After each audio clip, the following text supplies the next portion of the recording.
All right, I'm here. Let me see. I'm really not a huge fan of how my chat is right now. Happy Wednesday. The struggle is so real that um I did not mean for it to take that long, but I'm trying to get my life. So, um I tried to do minimal prep because I figured today is a good day to actually co-work. It's been a minute. We haven't did that yet for 2025. So, um I don't know. I've been trying to figure out like how I need some type of content production schedule. Like that is very essential for me right now. But I think like the live streams are getting caught up in that because it's pretty much the same category. But I don't want to. I don't know. I don't want to lose touch with the live streams because I was so consistent last year. I was able to do them every single day. So I don't want to fall off now. But uh, I guess um recently, like in the past few months, I had set Wednesdays as like content day. And it really meant filming videos. That's what it was intended for. I don't know. Today I'm like, I'm just gonna try something. So I'm kind of thinking hypothetically, it should make total sense that I can actually do some of the content that I need to do for YouTube. I can do that live on stream instead of just like filming offline, and then I'll have my footage from the stream, and I can go back and use that later. Speaking of which, I almost forgot to record. Okay, so yeah, so I'm feeling like I want to try that flow out. I just want to try that flow out. I got a lot of stuff to work on today, anyways, too. So it's a good day for it. But a lot of the stuff that I have to work on is things that are related to videos that I want to do. So let me see. I actually kind of sort of made myself a plan for what I want to do today. Um, okay, so here's some things that I want to tackle today. I want to put this somewhere. Let me see. Can I like? Did I post that post that I spent so long making? I think I did.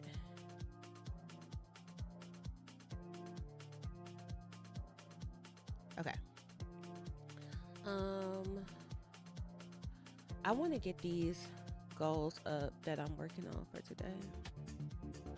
But basically, I did write like if like on YouTube, it's in the YouTube description.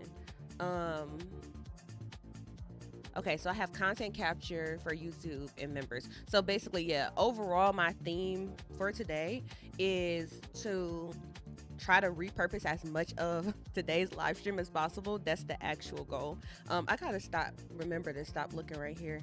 Let me put some tape right there. Also, I put my iPhone camera back on stream because it was just using the FaceTime camera for a minute. The FaceTime camera's okay. It's like the FaceTime camera is super basic on the new MacBooks, but like it's good enough. I think it's 1080p, but it was super grainy. That wasn't it. Like it was okay for like it's okay for like if I'm somewhere and I don't have another camera, I'll use it, but um the only thing is since I'm so used to using it, I keep forgetting to look at the right camera. And that's gonna piss me off. Like I'm gonna be so mad if I film a whole video looking off to the side. Like I know now we got AI, we can kind of fix that, but still, it's just a habit though. I know to talk into the camera, but sometimes I forget to look at the right camera, you know? So yeah, I want to do this right now because if I don't, I'm gonna keep doing it.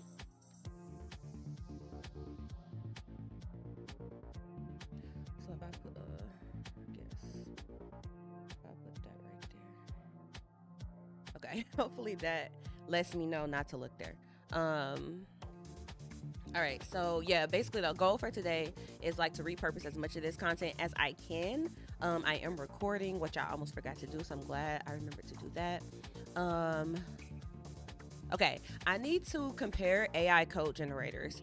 There's like a couple reasons why, for my own personal development, for possible integration into another program that I work with, just in general as a developer, as somebody who's in the dev educator ecosystem, or yeah, dev educator community. I don't know what you want to call it, but yeah, out. So there's like bolt.new.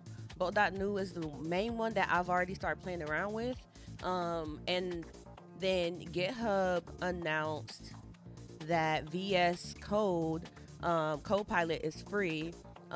You can use it with VS Code. So I haven't tried that yet.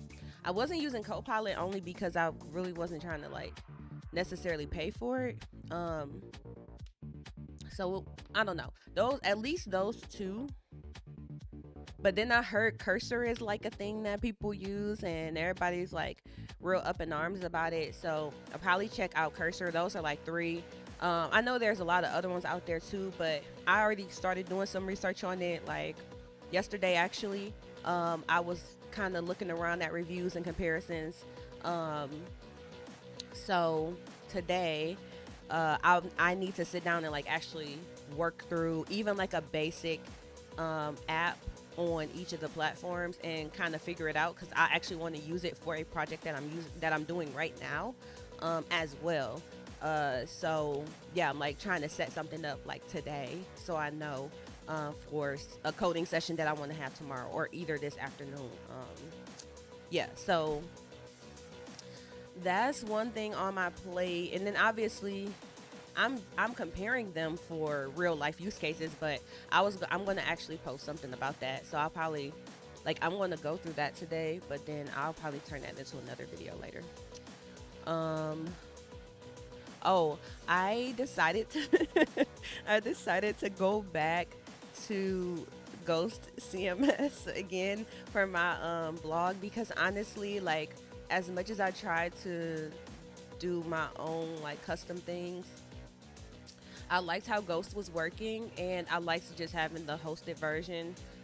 It's a headache to try to host it myself at this point. So I have circled back around to Ghost is worth paying for. Um, and I'm going to set that up today so I can get my blog back online and start like posting everything back to the site and get memberships back rolling and stuff like that. So that is like, I don't feel like I have to do too much there. Like it's a lot of work I can do on the site itself, but overall the content is already there. I already created the site. I already uploaded my backup file, whatever was the most recent backup file I had. And then I just need to go through and like pick the right themes and like update the branding. All of the posts that had images in it, I do have to go back and relink those images, I think, because those were Unsplash links and they cycled around too. So I don't think those were showing up. So that's something I'm gonna work on today. And then last but not least is stream upgrades. I don't have the time to like do every single upgrade that I need to do for the stream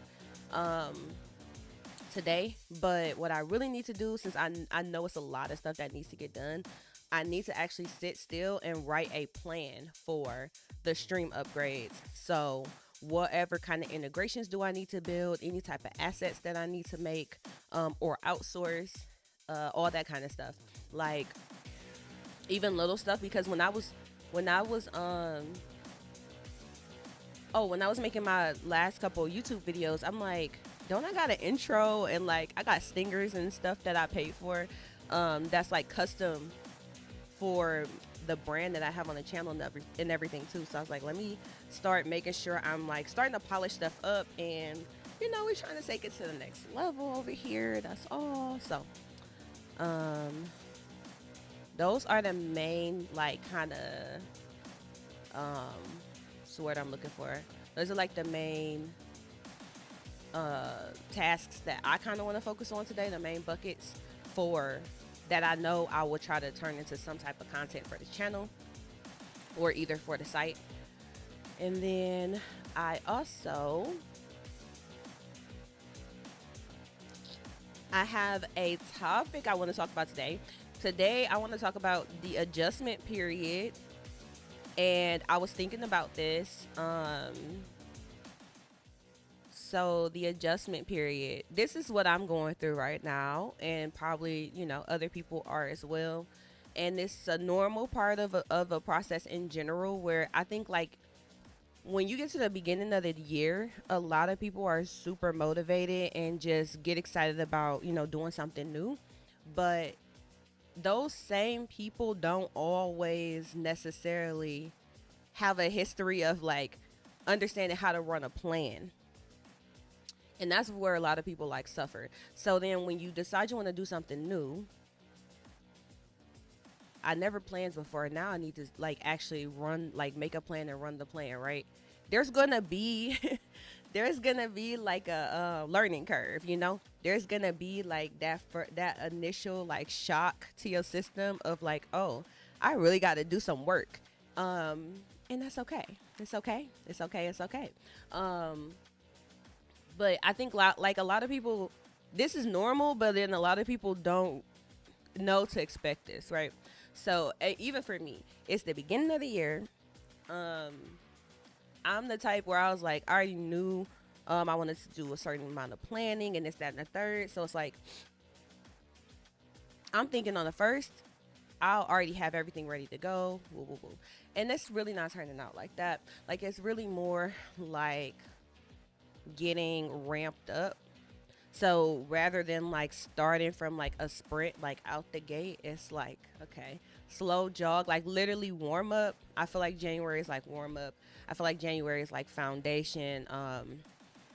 One thing I'm trying to do in January is not skip steps. Um, don't skip steps. Don't skip steps. So for example, even though I have other projects and things that I want to work on, I'm still working on like projects around the house. Like I've been organizing the office, as y'all can see. I did some work last week. I've been, since I haven't been on stream, but I have been working on stuff. And that is like in a previous version of me, a younger version of me would skip some of the stuff that I'm doing right now, like things that I said I wanted to do by a certain time and didn't get done. It's like I'm not about to just ignore it and throw it in the corner basically, because I already know it's gonna happen. I'm gonna get so busy that if I don't do it, it's just basically gonna get buried, and then I'm gonna have to do it later. So or it's just gonna like it's gonna kill my productivity over time. So prime example with my office, I'm like really trying to completely do this. I got like a whole bunch of containers and stuff that I still have to unpack from moving, and I could just leave it and move on. Like it's not like y'all can see it on stream or nothing like that. It's not, at this point, it's not really in my way, but it's something that I know I need to do, that I personally decided to do. Like there's other, other aspects of my life that I would like to incorporate into the office that I just cannot do right now because I have too much stuff. So it's one of those things where it's like I could jump to like, oh, let me go full time into work. Let me just focus everything on the projects that I have, and basically, like shortcut myself in other areas of my life. And I just feel like I've learned the hard way that you might as well like put the time and effort and energy into the stuff that can make a difference, even if it's just making a difference in the mental clarity that you have. Like being in a clutter free space is like a completely different experience than walking in and stepping over stuff, and you can't move your mouse too too far on the desk, and that kind of stuff like that. So I don't know, I'm trying not to skip steps this month, and I feel like the newness and the anxiety that builds up for the new year, a lot of times it makes us want to just like sprint out the gate. And even if you don't like feel like that, even if you feel like just kind of like nervous to start or whatever, I feel like it's not always normalized that we have to warm up to new things that we're doing. We usually just try to jump in head first at the beginning, and then when you start drowning, you like you confused, like, why is this happening to me? I don't know. It's a part of the process. It's a part of the flow. So I just been thinking about that. Like I said, the adjustment period, but not just being in it and experiencing it and struggling with it. Excuse me, not just being in it, experiencing it, struggling it, but also thinking about the fact like there's something to learn. There's some like there's always like we live in it's 2025. You can find an app for everything. You can find something on Amazon for everything. Like literally you can find a blog for everything. So if you are having a struggle, any particular type of traits, disciplines, whatever it is that you're trying to do, 9 times out of 10 you can find some resource that can help you with that. I'm that type of person anyway. So I do a balance of um like my actual tech like apps and stuff like that, because I am a techie, like don't get me wrong, but then I also have journals. Like I buy books, I write stuff out, planners and things like that. So I already showed y'all, like in the last stream I had went through my Phoenix planner, and I did record some videos and stuff about that.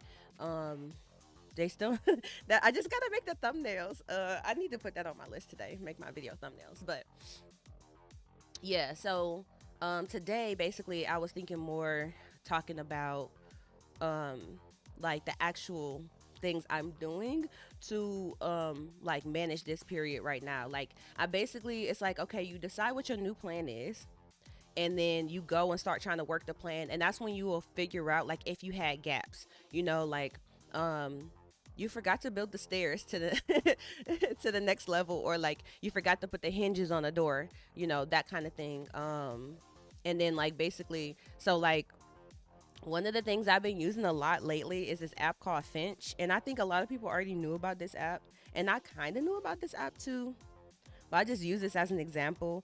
I've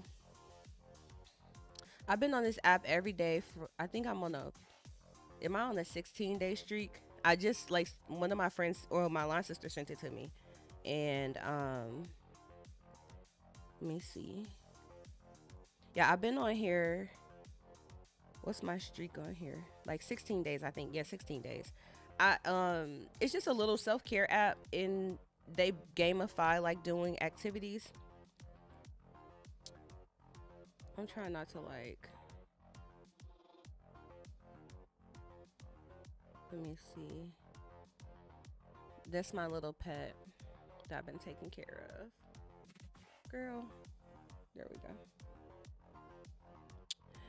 And then she has pets too. It's just so cute. But I don't know, the way that the app operates I really like, and basically the whole goal of the app is like self-care. So certain tasks that you want to do for yourself, whether it could be like actual active self-care, or it could be cleaning, working out, like different things like that. It kind of helps you manage those. I don't know, it's basically just like every other. I want to say it's simple to use. All you do is like set the tasks you want to do every day, but I guess they do gamify it in a way that's like satisfying to me, I guess. Because like one of the things that you can do in the app, those little, like they have these little micro pets. The micro pets are basically like a pet to your pet, and it's just a little cute thing. But you when you wanna hatch a pet, you attach it to a habit. So you can't hatch the pet unless you actually are checking something off, and you have to do like 7 days of it. So like for example, let me see what I do right now. Mine is to take care of my plants every day because I have plants over here that's dying. Um, Last week I wanted to only drink water in the morning, like before I did drink anything else, like drink some water. Like, because sometimes the first thing I go for is like my coffee or my Celsius or something like that. No, drink some water. So I attached it to that. So basically it was like you do the same habit 7 times back to back, and then that's how you hatch the egg. So I don't know, in some ways it's very satisfying, and it's just been helping me keep balance. That's a thing, like when you are adjusting to doing things in a new type of way, you have to make sure that you are still maintaining some type of balance. As far as like for me, right, I have a lot of hats that I'm trying to wear. And a lot of times I think about other people before I think about myself. So I will sacrifice things for myself in order to like support other people. That's just like that's a habit that I have. That that's a trait that I have. I don't know. That's just kind of it's in me. So I understand that, but I know I have to take care of myself at the same time. And I know I can't keep shortchanging myself. So it's like basically I'm using Finch for different like personal things that I want to do throughout the day, even if it's just something that I know is going to help my mental health. Giving myself breaks and stuff like that. Those are the types of things. Basically the little things that I would normally skip over if I had to sacrifice time. My baby has escaped. Please don't come in here. Oh, okay. I just never I never know how clothed Justice is gonna be. Um that really just freaks me out. He escaped his high chair though, so this is my attempt at a productive life. The name, oh, Miss Sainer, welcome. Oh, I don't know why I didn't send you an invite. I'm gonna send you an invite. It's called Finch if you don't have it, because if I send you an invite, then you can get a little pet. I could pick a little pet for you. Literally, my line sister sent me this app, and it's been 16 days basically, and it's just funny to me because I don't really take to anything that quickly, like doing something every single day besides like breathing is something I work on. Like I'm intentional. Like I did 100 days of stream, 100 days of code, stuff like that, to intentionally so I'm like, dang, it's kind of good that I'm like I've taken to it very, very well, and I'm actually like using it regularly, um, and it's helping me be more thoughtful and mindful about myself. And it's funny because it's like, are you the type of person that will only do things for yourself if you're also doing things for something else, even if it's just a little robot like in your phone? like I have to take care of something to take care of myself. It's okay though. When you know yourself, then you can do better. You can hack your whole life. Baby, give me that. Either give me that or get out.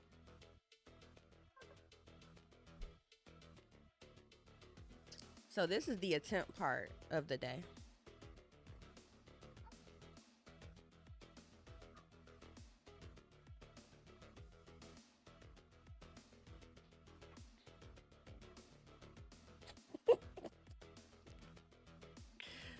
Lord help me, Jesus, please today. Oh, it's called Finch. I'm gonna send you the what you call it. Let me send you the actual link. Add a friend. Invite someone new. No, where's the one where it lets me send a pet? Wait, is that what that was letting me do? Oh, it's Founders Day. Hey. I'm over here looking like a Q. There go my jacket back there though. I should put my jacket on, huh? All right, Founders Day. And I just saw that T-shirt too. I don't know where it went. Oh, I got this one. I'm out. I just stuck. My jacket. My chair is wearing my jacket. Uh, one. Ah, that is not working.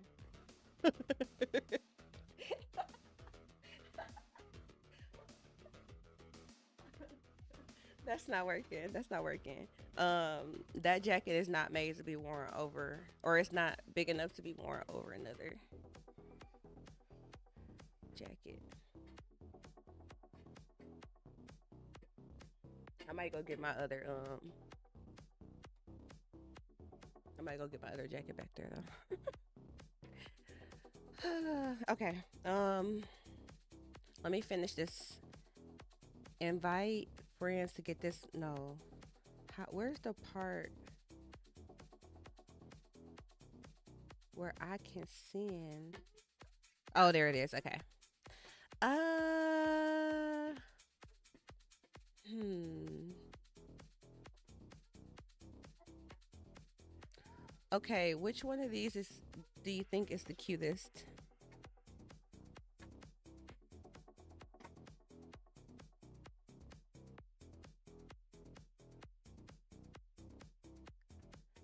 They're all cute.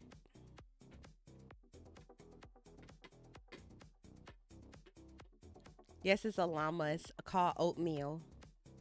It's so cute.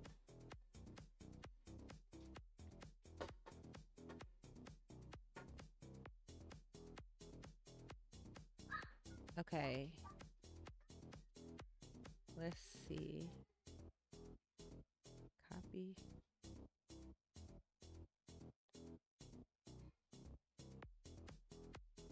I refreshed the music from Moobert too. Plus, I think I'm playing a different playlist style.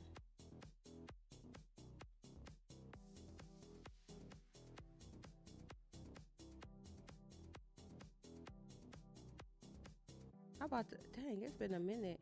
November.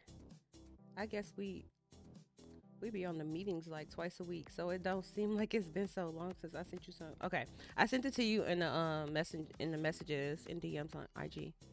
Um, just make sure you use the code. Like I think it's gonna ask you for the code, even if you use the link.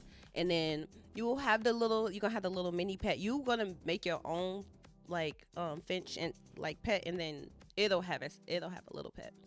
And then there's you like it's like it's like a adult self help version of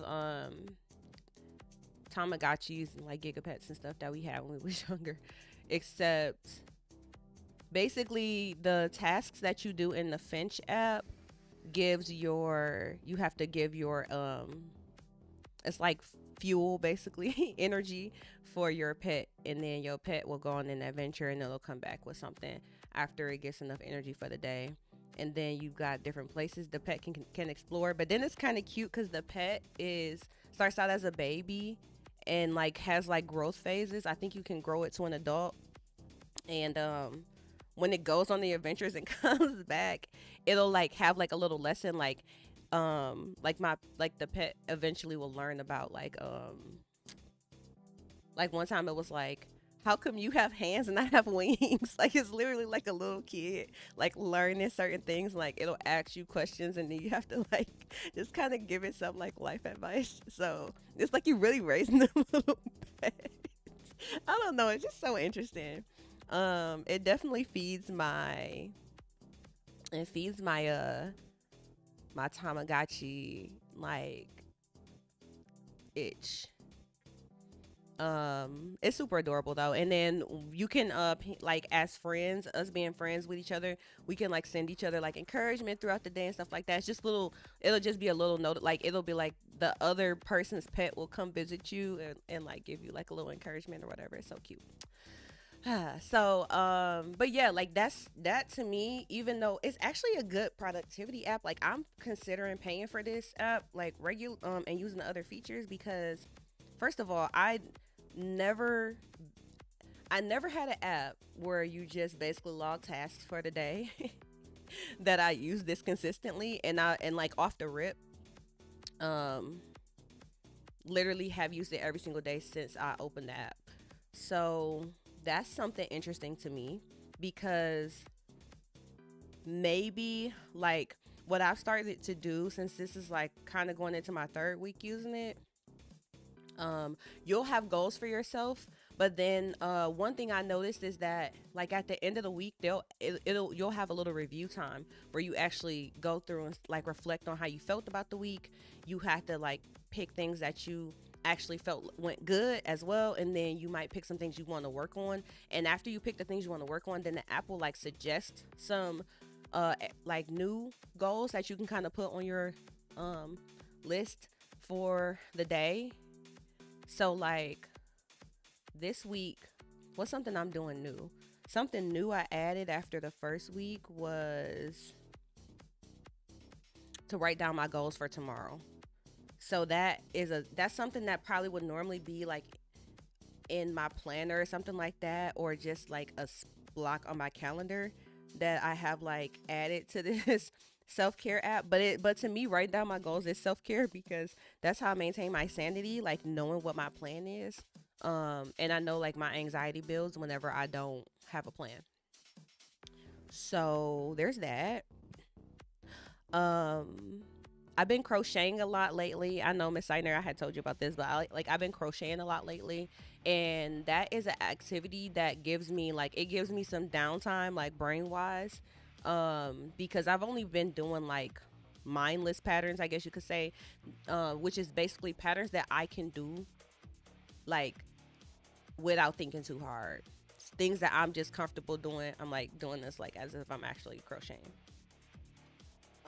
And it's funny because I brought one of my projects to my desk, which is this blanket. I'm about to start another color on it. I'm so excited. It's looking cute so far. I'm gonna show y'all what I made my mom to. This is like blankets take forever. Um, but the it looks like I like how the texture is coming out. Um,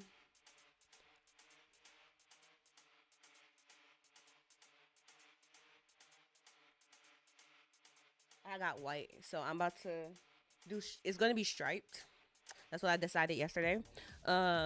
So here's something I did yesterday. So for one, I want to crochet more. Crochet is something that, like I said, right now I'm using it as like a decompression type of activity. So it's something that I can just like watch. I could just watch YouTube. Usually when I crochet, I'm like watching YouTube, watching anime, you know, watching YouTube or anime. That's pretty much it. Maybe one of the like I'm supposed to be catching up on House of the Dragon, so like I will watch, like binge watch a show or something like that.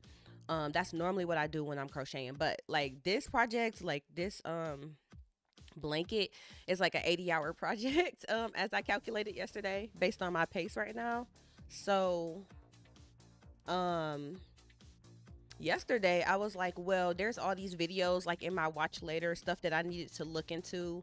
Like when I was talking about the AI code generators, I actually wanted to do some research into those before I like picked a couple to try out. So like yesterday, that's why this is at my desk. I sat at my desk and crochet and watched like through some of the videos that I needed to see. So I might end up crocheting through some stuff today because I plan on being here all day. I don't know if I said that yet, but yes, we about to do like a whole all. I'm gonna be here all day, so I'm gonna at least be here until 5. So, um, yeah, I have that. But back to the Finch app, since I know I do want to crochet every day right now because one, it is an actual stress relieving activity for me, and two, the project I'm working on has like takes an actual amount of time. Like I have to really, and I know I'm gonna get. I know if I don't see progress on it, I will start to get demotivated. So yeah, so I'm like I know I need to be doing it every single day. So what I did is I got a new micro pet egg. So these are my little micro pets that I have right now. You see, I got the little blob. That's the one that's hanging with Piper. And then I got the little cow, and I have the Arctic fox, and then I have one that's hatching. So these are the eggs. So in order for me to hatch an egg, you pick an activity. So I picked crochet. Crochet is my activity for this egg. My last eggs, I hatched 2 eggs already. No, I hatched 1 egg already. My last one I hatched by watering my plants every day, which is kind of effed up. But yeah, this one I'm gonna like. I put crochet every day on that one. So I don't know. It's interesting because I'm like trying to weave together these different apps and these different like systems and things that I'm trying to use in order to figure out what does my new like life structure look like. This boy. You look like a mad scientist. You can tell I got the better camera set up because that they got the little bokeh I think it's called, the blur. They got the blur on there. Um okay, so Finch. Highly recommend 10 out of 10. Um but it's not all about tech apps. Now onto a tech app that I want to actually look into. I really want to see about setting up my GitHub app a little bit better. I was thinking about this because like the GitHub app now has so many features integrated. Ugh, trying to do this is like, and y'all can see yourselves, but I don't know.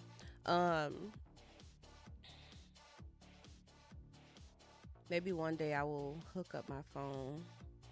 I guess. Oh, I can mirror my screen, can I? This could be dangerous, couldn't it? Couldn't it? This could be dangerous, couldn't it? I don't know if this is a good idea at all, literally. But hypothetically, if I wanted to,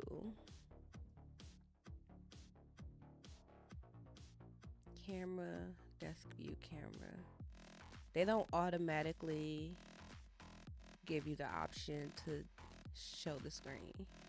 Okay, that's something I'm gonna have to look into though. But anyways, GitHub as an app, I'm trying to figure out if there's more that I could be leveraging from my phone, especially in the case of pull requests. Right now with Meta Dev World, the way we are structuring everything, like all of our content is in a repository, and like we're building up our workflow. So I need to review a lot of pull requests, and I need to be prepared to like have an easy way of doing that. And just historically in general, like managers are typically notoriously uh what's the word I'm looking for, bottlenecks. Bottlenecks in the code flow, in the development flow, because managers typically have to look at PRs, all the PRs, depending on how the engineering org is set up. So yeah, this is like it's not like this isn't a normal thing that a lot of people have to figure out, and that's why I want to look into what features they actually have in the GitHub app, um, that might be practical for me right now. So even if it's just figuring out, like when I was going through here, I didn't see in my notifications, I didn't see requests. My requests for review are not in my notifications, as far as I could tell. Merges, my notifications show me like merges. It shows me when something was closed. Like it shows me the final results. I guess it might show me when does it show me when issues are made?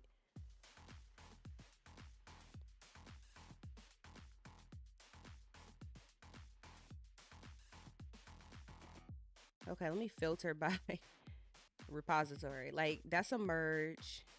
No, that's a fork. What is this?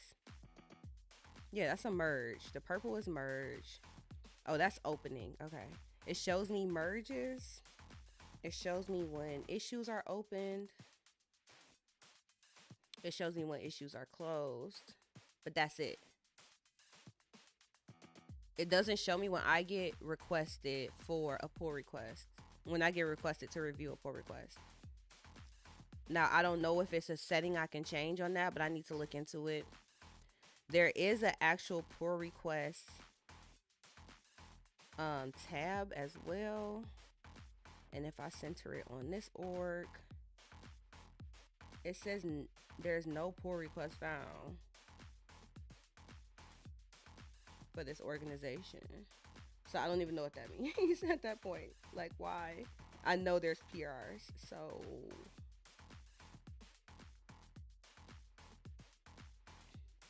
all Yeah, it doesn't show me. I'm not seeing a way, at least right now, where it shows when I've been requested. Oh, there's a shortcut down here. Pull request, review requested. Can I get notifications on that? Edit the shortcut. Review requested. I can change how it looks. Scope, type. Okay. So that's something that's one app that I feel like I could be leveraging better.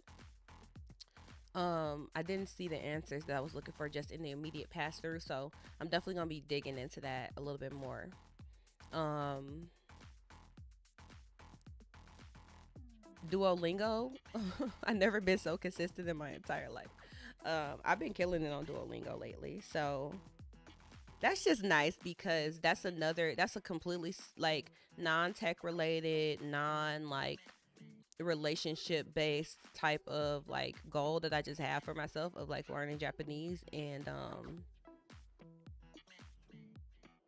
I'm finally like consistently at least like doing my Duolingo every day, which is really satisfying. Um it makes me feel, it's like that's the type of things where it's like I'm proud of myself every day that I like add to my streak basically. So that app is getting like daily attention, I would say. I'm trying to think of the stuff I use all the time. Stop.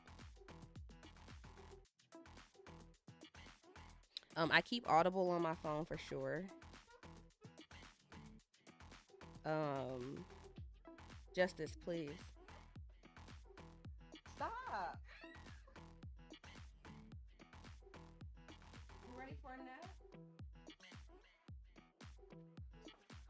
You ready for a nap? Yeah, he gonna be going down for a nap because he got up at the crack of dawn. He got up at like he was up at I got up at like 5:30 and he was up. I just crept back to my room, but I heard him. Okay, apps.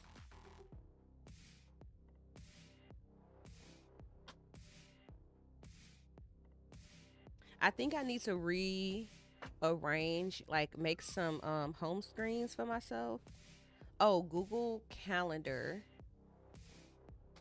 Google Calendar is probably one of my most used apps on my phone. So, and they've been evolving. So like this is nothing crazy on here. Yesterday, I've been experimenting with how much I like their I've been experimenting with how much I like tasks and stuff like that. And it's funny cuz yesterday I was like I'm about to start putting emojis in my in my calendar um in my calendar events. I just feel like I could do more with this to where it's like a visual planner instead of just time blocks, if that makes sense. Um so like once I figured out what the theme was for today, as far as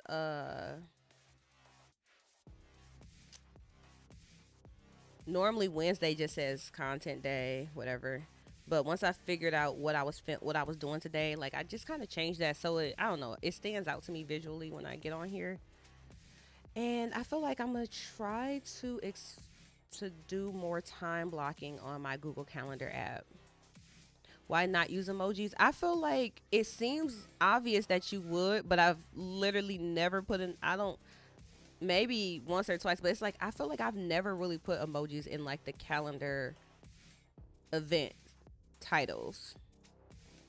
And I use like the agendas and stuff like that. Like I'll set agendas inside of the event, like do full descriptions and stuff like that. But I don't know. So something about it kind of is giving it like like a little sticker effect, which is kind of cute.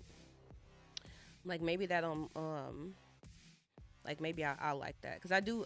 Visual planning is like also a thing. Like visually aesthetic planning is. I'm a fan. I'm a fan. Um, but yeah, using the tasks, they have the task feature. They incorporated Google Tasks into the Google Calendar app. If you didn't know that, so now whenever you go to make an event, you can also make a task, and it's slightly different when you make a task. And then tasks, you can have different lists basically. So you have like one default list that they make for you in the beginning, but you can just make your own list. So that's kind of like I group mine by project. So it could be if it's a company I'm working for, then the list might be like named after the company, or if it's like I have MetaDev Girl YouTube just has its own list, so you can kind of organize things a little bit further that way. Um, they don't let you change the color of tasks as far as I can tell. Like on your calendar, tasks are blue. That's the color of like the Google Task logo. That's just kind of like the colors that they use. So, but it's a cute little cornflower ish. It don't look cornflower on here. I don't know what color blue that would be, but yeah. Um,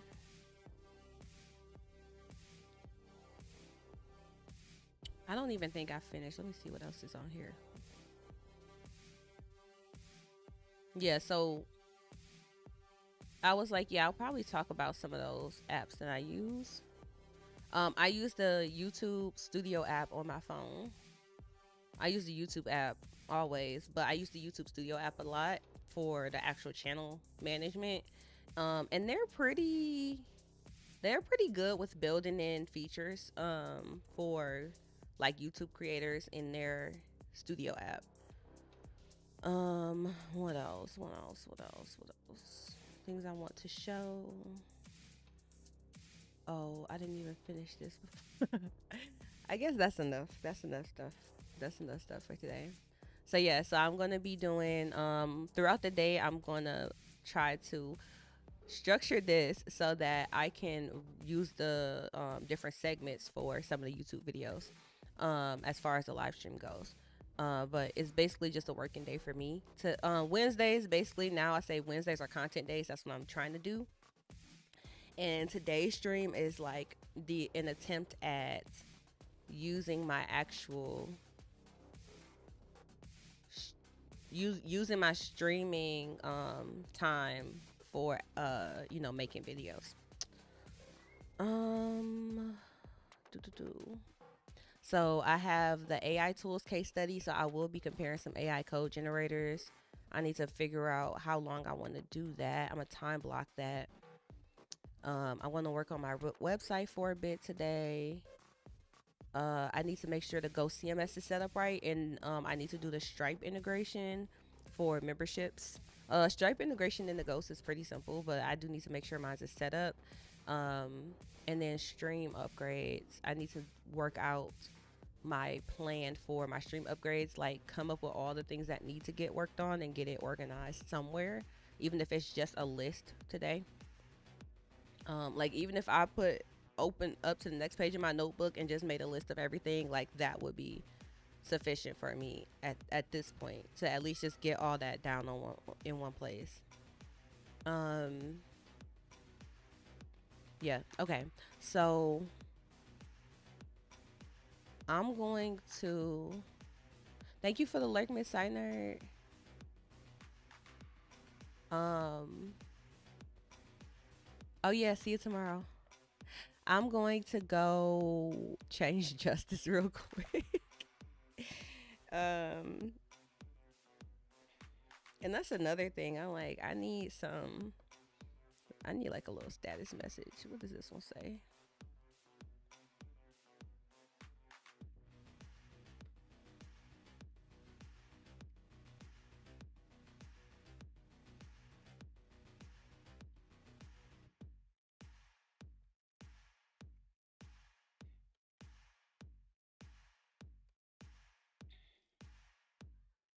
I got a status thing on here, so I'm gonna use that.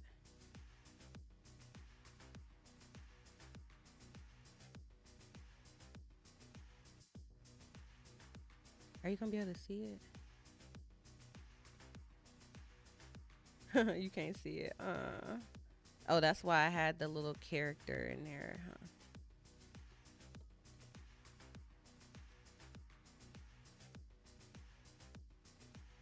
Can I change the color? I can't change the color. Oh, I can. Eyedropper.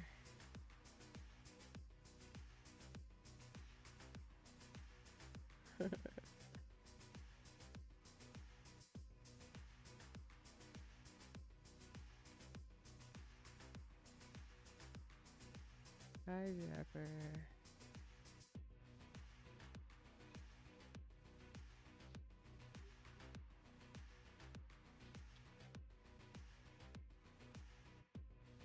Okay.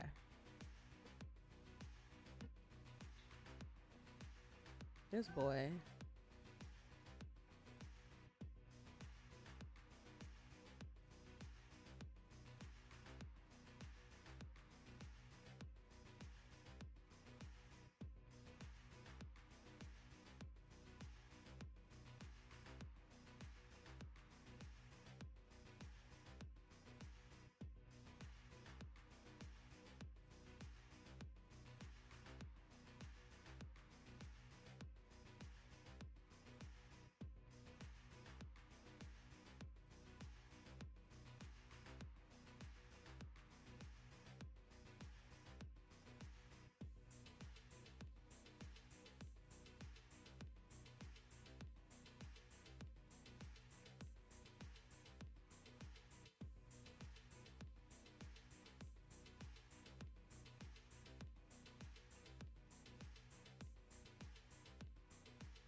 Okay, Justice got his curl style too. He had to. See, my hair was looking. He was looking like a mad scientist. Um, how do where's my status thing? Oh, here it is.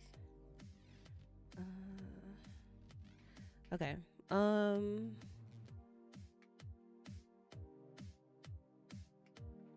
It's so funny because I want to turn this desk, but I also hate that I'm going to lose my background in the process.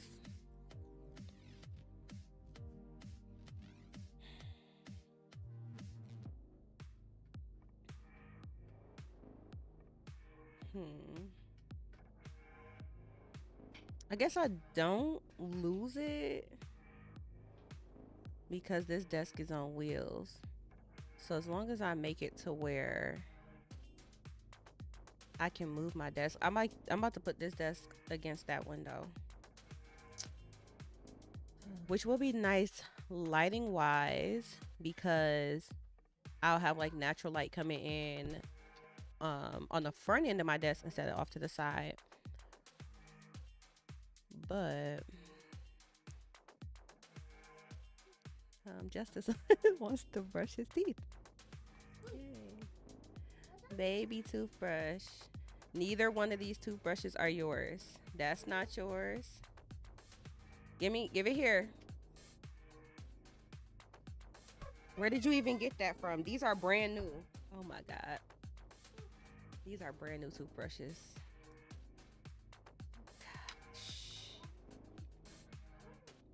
Baby. Baby.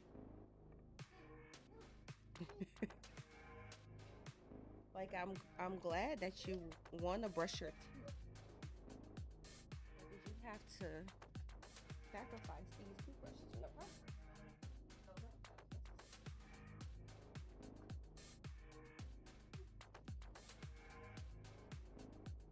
You have your own toothbrush. Did you know that?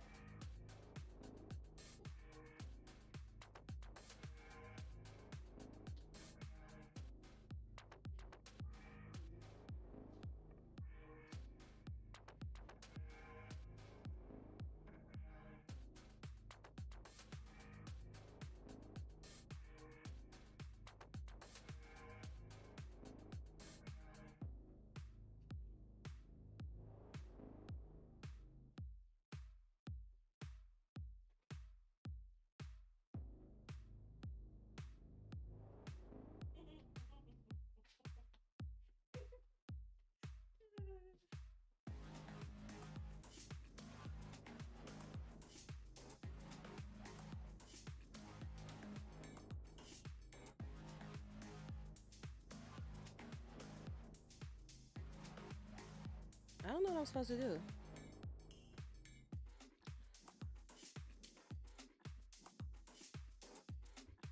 Uh, okay. What was I talking about? I don't remember.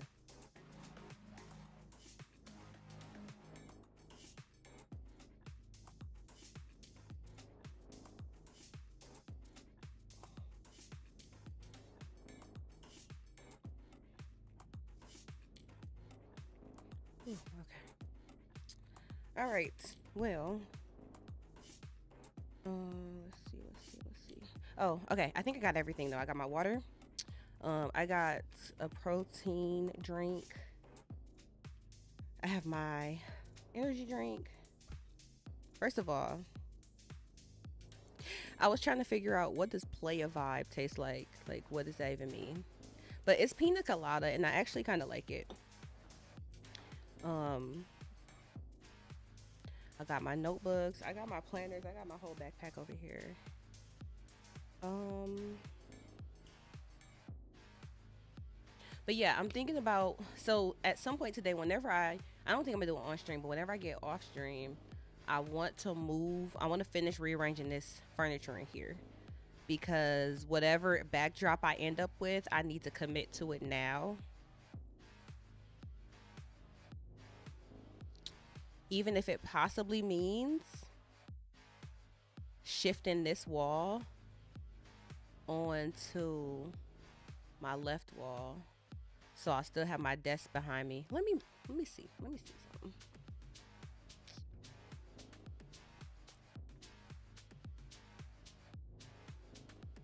Cause I'm gonna want to know what I'm doing.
No, get out my chair.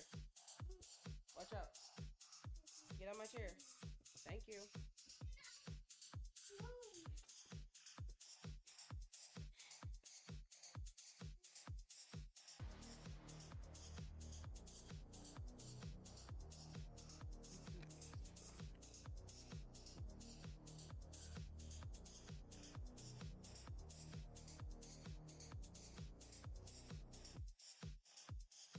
Okay, so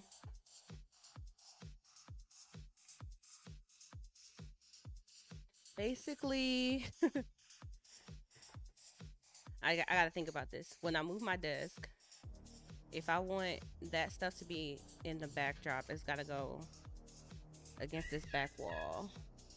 But it won't be able to be one long table like it is now. I have to do a full L.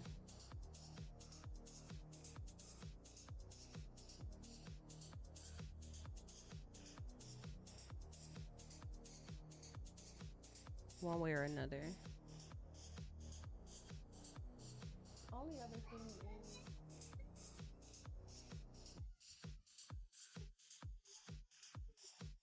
is that is right there. It is. I have to go there.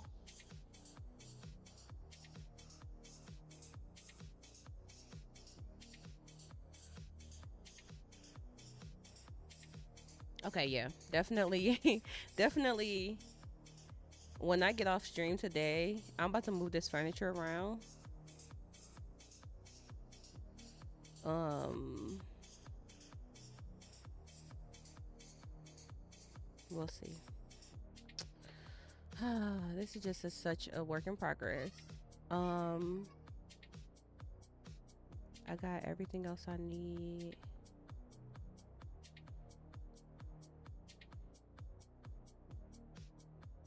I got some snacks too because it will be time for me to eat lunch soon. But for right now, I want to get into my work for the day. So let me see. First thing I need to do is I'm gonna do some stuff off camera because I need to check my emails for sure. I have some emails I have to respond to, and I have some meetings I need to schedule that still need to happen this week.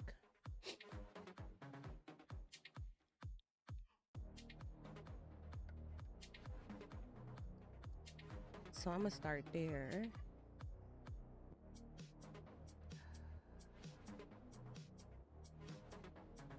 Yes.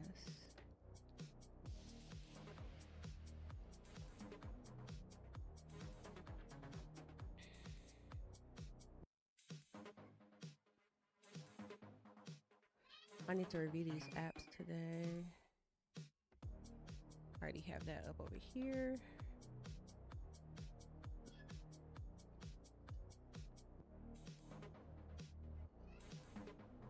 Okay, they asked to me on Friday at 2.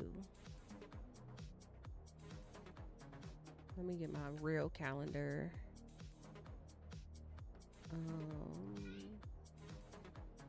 This boy.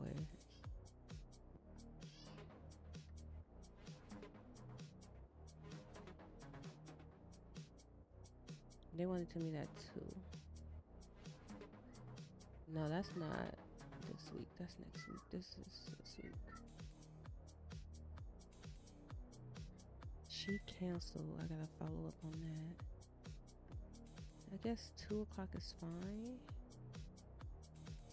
Let me see. Hypothetically. Oops.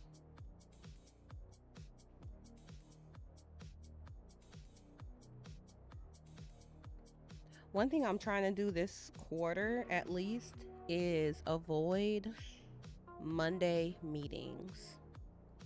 I had set that as a goal for myself at some point last year, and I ended up deviating from it because of how our summer program was scheduled for the Hacker House. I wanted to we already had things that we had to do on Monday, so I also wanted to meet with the founders that were in the house like first thing Monday morning basically to like kick off their weeks. Um but then I never once I was already having meetings, like I basically started putting all my meetings on Monday. I don't know how that happened. Like that was the opposite of my goal. So anyways, um and since the new year hit, I have started to cancel or try to move all the meetings that were on Mondays because those were all recurring meetings. And I don't know, because I do have a little bit more control over my schedule, I feel like ideally Mondays are a time for me to actually get grounded and figure out what my marching plans are for the week, before I start thinking about a bunch of other projects that I'm working on. I was kind of following that same logic, and that was the reason why a lot of those projects were like had meetings on Mondays. But I think it's good for me to have a distinction. So I need to have like control of Mondays for my own personal planning, and organization, and to make sure I'm like actually um, fulfilling the priorities for my business first and foremost. And then probably Tuesday. I don't know if Tuesday will be the ideal day, but I'm thinking maybe Tuesdays are when I'm gonna do my more recurring meetings. Um,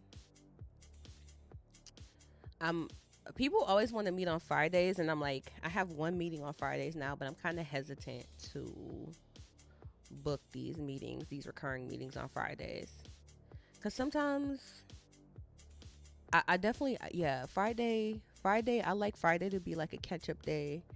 Usually by the end of the week, that's when I'm ready to like do like a deeper coding project or something like that. So I don't know. I'm kind of trying to think my way through it, but I don't know. I think Tuesdays makes sense. This meeting, she wants to meet at 2 o'clock on Friday, and it's just a one-time thing, so that's fine.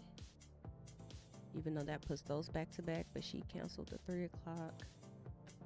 Um, okay, let me see. She gave me availability for her meeting in the text. Where is it? I'm so hungry. That's why I got this though.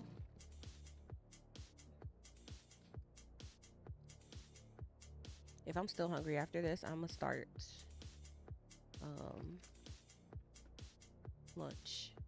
Cause I'm really starving.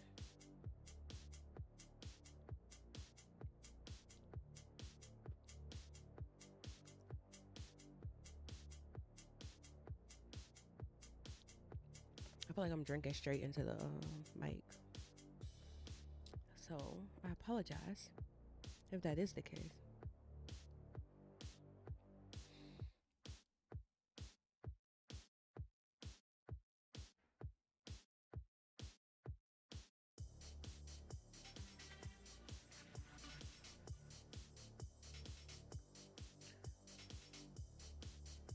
I'm gonna turn this music up.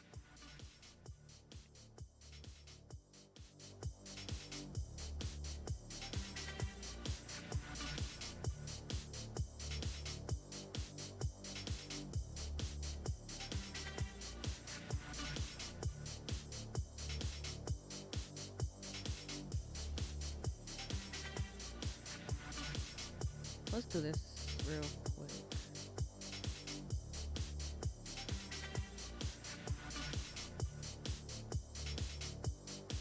There's so much of my business. Can't see me on this view. Let me try something. I wanted to just take. I guess it's not on here. If I put this here, this needs to be refreshed.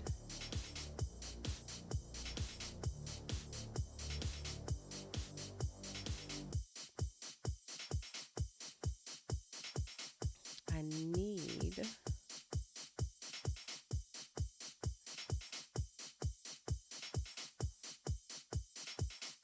a color source.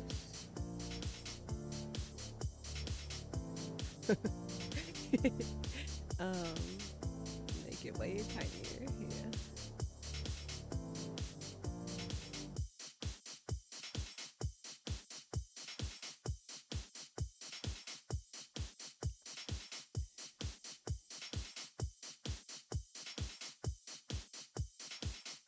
Transparency. Oh, I can't see it in real time. Hold on. Over here real quick.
What happened? The music died.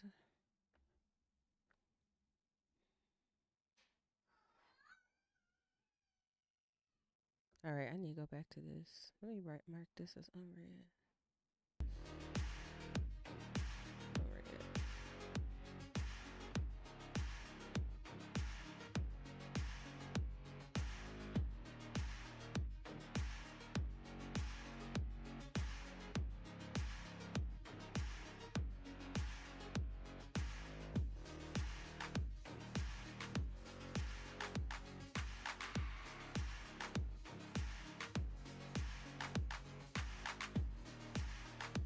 Why is only one of these things showing up? Contains this subject.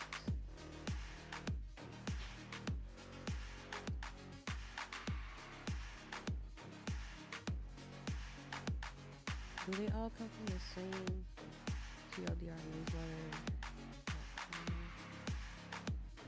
That don't even make sense to me.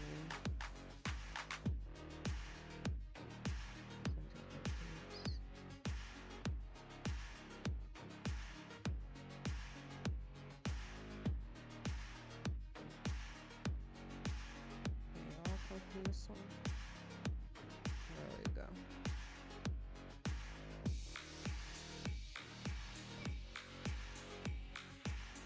What?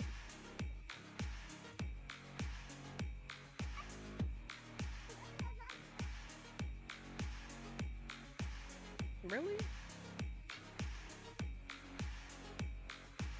You need me to see something? You need me to help you with something?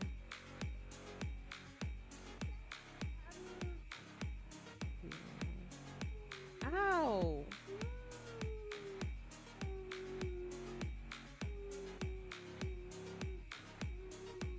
Sir. TikTok is shutting off on Sunday.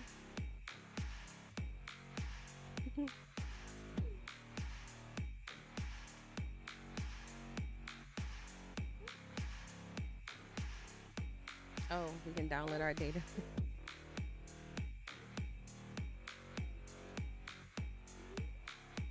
Give me that. I need that. Can I have that? Here, put it on here. Put it on there. Thank you. Thank you. You ready for lunch?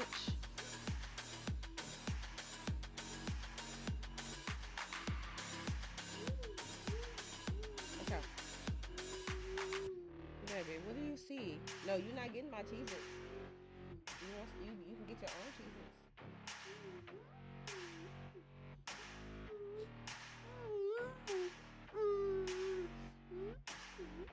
You see my Cheez-Its. I know.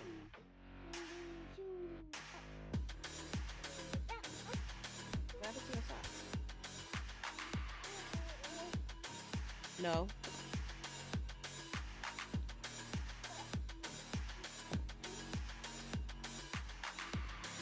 Can I do some work, please?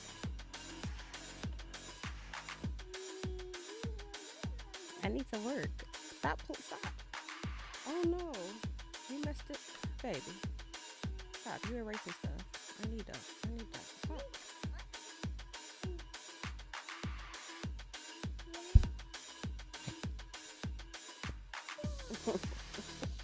Okay, go unplug that. Second. You keep it down here. I unplugged it because you type it in my actual spreadsheet.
Holiday, welcome.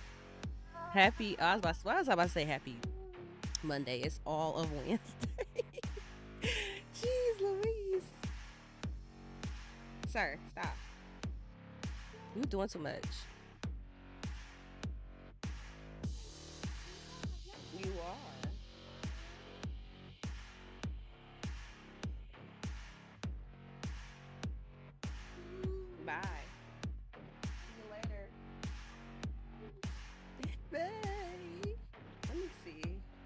came in here for something.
I got all this extra room with this desk behind me.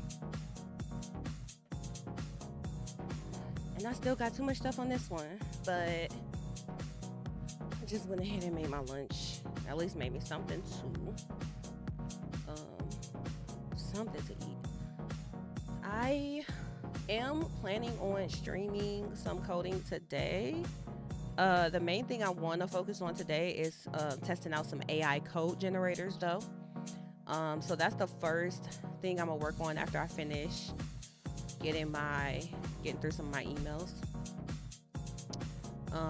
Probably the ones I'm gonna look at today are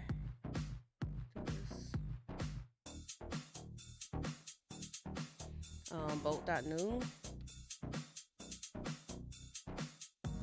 This one I've somewhat been experimenting with. Bolt.new. Cursor is another one that has been coming up a lot. No. Cursor AI. I think this is the actual IDE though, as far as I can tell.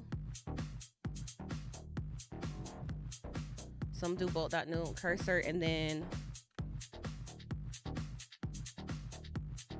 GitHub announced that Copilot is free now. They have a free tier, I guess. So I might as well try this one as well. I was already originally, for what I needed to research, I was already going to be looking into Bolt and Copilot just in general because I want to be able to like understand how to use those effectively. But yeah, Cursor came up in the process because apparently if you actually care about AI code generation like tools right now, I think this is one of the most popular ones. I also heard of like V0. There's a lot of them now. But as far as I can tell, V0 is pretty coupled to Vercel's platform overall.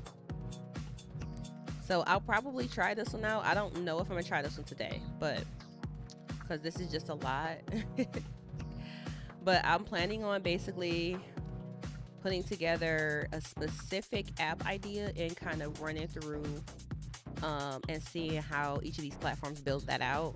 That's one of my goals for today. We use Copilot at work, but I haven't heard of Cursor. I only found out about Cursor. And let me put the chat back on the screen too.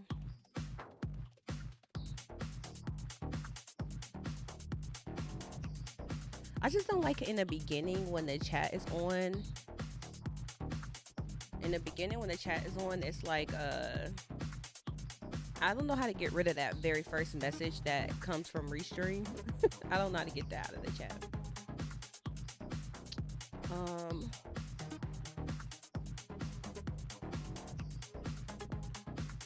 Balance out my shot.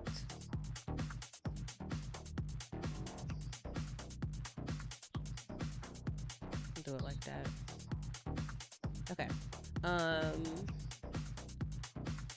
Clear the chat from the dashboard. I'm gonna have to try that because I hate that. Like when you first open it up, when it first launches, it'll have that message that says like Restream is ready to like see your chat or whatever. That's so annoying to me.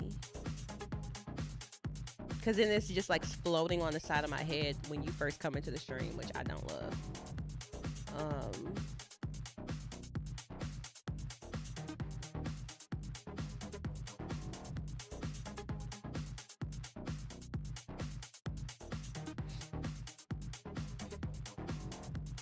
I also am planning on giving myself a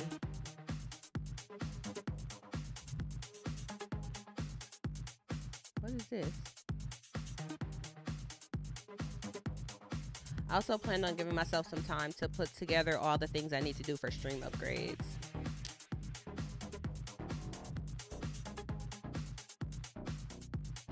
Yeah, but if you know where I would possibly be able to do that, let me know.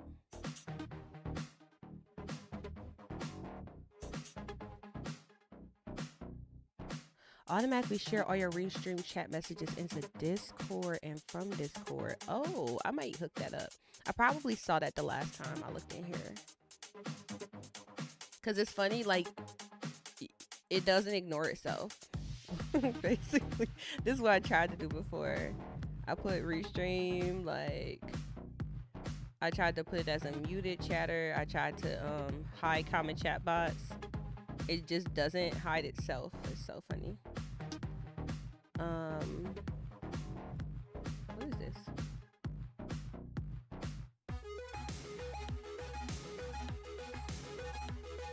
I want to see what Restream chat. What is this?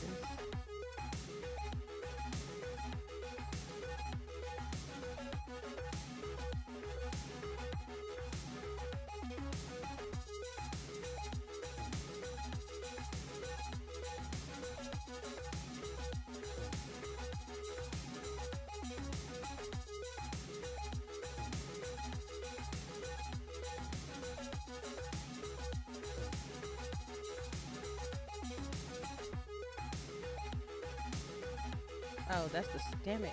I didn't mean to do that.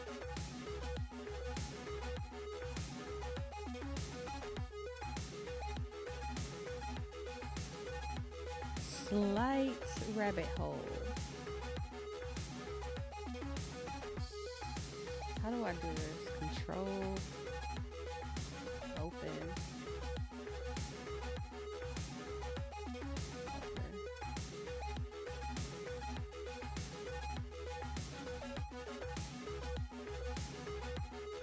Is it opening?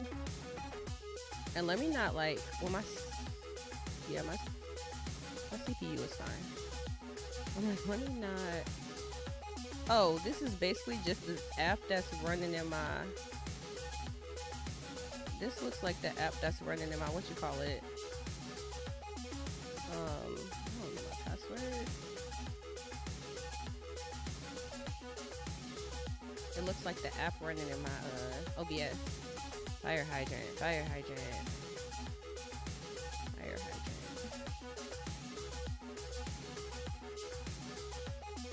I can't tell if this one in there. Verify. Fights. Next.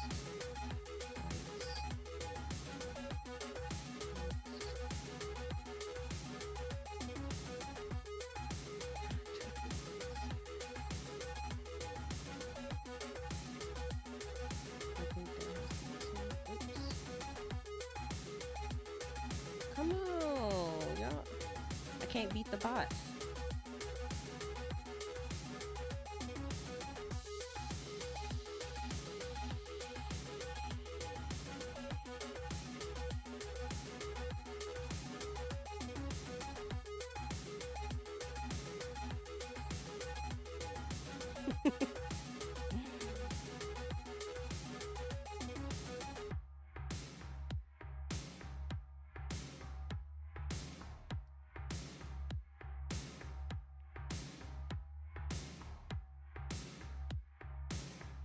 Okay.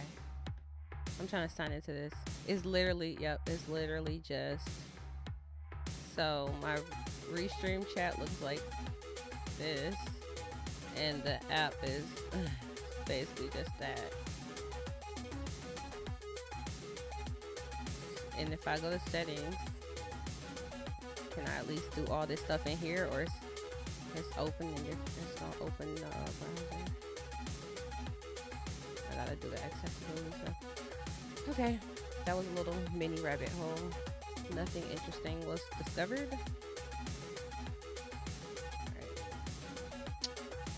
Alright. So yeah, I found out about Cursor. Here, let me turn this music down some. But like I said, I found out about Cursor because when I was looking into bolt.new, a lot of people were like raving about Cursor and like, is this a Cursor killer? Is like the theme of a lot of videos. So that's how I found out that this was a thing. But apparently, yeah, Cursor is an actual IDE. So it's more similar to using um, VS Code, using Copilot in VS Code. And I'm not sure, but I think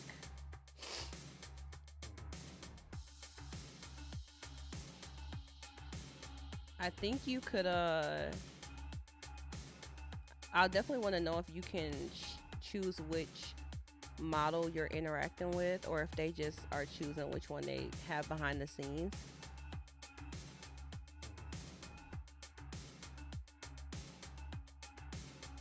Yeah, so I'm not going to dive too deep into this right now because I'm going to spend basically like a huge amount of time just going through these later on today. That'll be my first project to kind of go through. Let me see. She said Tuesdays 2 to 3 p.m. I'm curious on feedback if you have experience with any of like the AI code generator, even if it's so like Bolt.new is more of like, hey, you want to build an app from scratch, just give it a prompt and go through prompt based development. Like it'll legit, let me see if I'm signed in on this one. Um,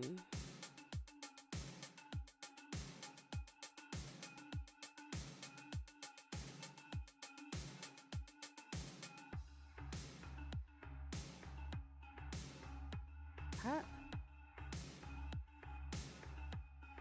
when did I create this? December. Okay. So this is the first sample I tried. I did a few chats with this. Only 2 chats with this one. The other one I did, um, this is a way more involved like type of app. And I did quite a few chats here to try to like nurse this. But I think the big issue I have with this one, it doesn't run, but I'm realizing it also needs to be, it should be a full stack. It should be focused on front end. Like, so I think that app was based on like building a backend microservice. So this isn't necessarily set up to for you to be able to interact with it in the same way.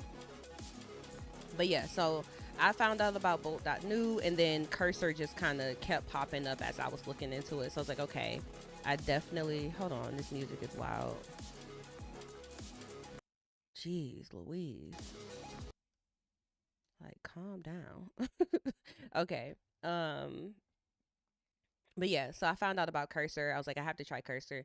GitHub Copilot, I was also basically going to be like diving into Bolt New and then GitHub Copilot. Copilot is different though, because with Copilot, it's more so, um, they have the Copilot use here, but you can bring it into Visual Studio. So that's what I need to set up. I haven't set that up, I don't think, unless I maybe did like a little something something like last year or the year before, honestly, at this point. So I'm gonna go through that whole process. So whatever it's gonna take me to get those set up, try to compare just the free features as much as I can, and then yeah, I need to pick one app idea. I want something non-trivial. I don't know, maybe I will start with a simple example, because yesterday when I was watching some videos of some people comparing the tools, and the guy was just trying to do like a blog, like just generate a blog, and the blog and they all still struggled even with that simple prompt. And I know like a blog isn't necessarily like, it can be a complicated app to build, but also it's so many versions of blogs already built in every framework you could possibly need to use. So for a code generator tool that's supposed to build an app from scratch, I would expect it to be able to do something like a blog. You know what I mean? So I don't know. We'll see. I have been wanting to build like an app for tracking the 12-week year. I was thinking about using this because that's a non-trivial app. Like, it's a simple enough idea that I should definitely be able to build it with AI and not have to do everything from scratch. But it's also complex enough that I think it will really give me a sense of what the platforms can handle, at least at a basic level.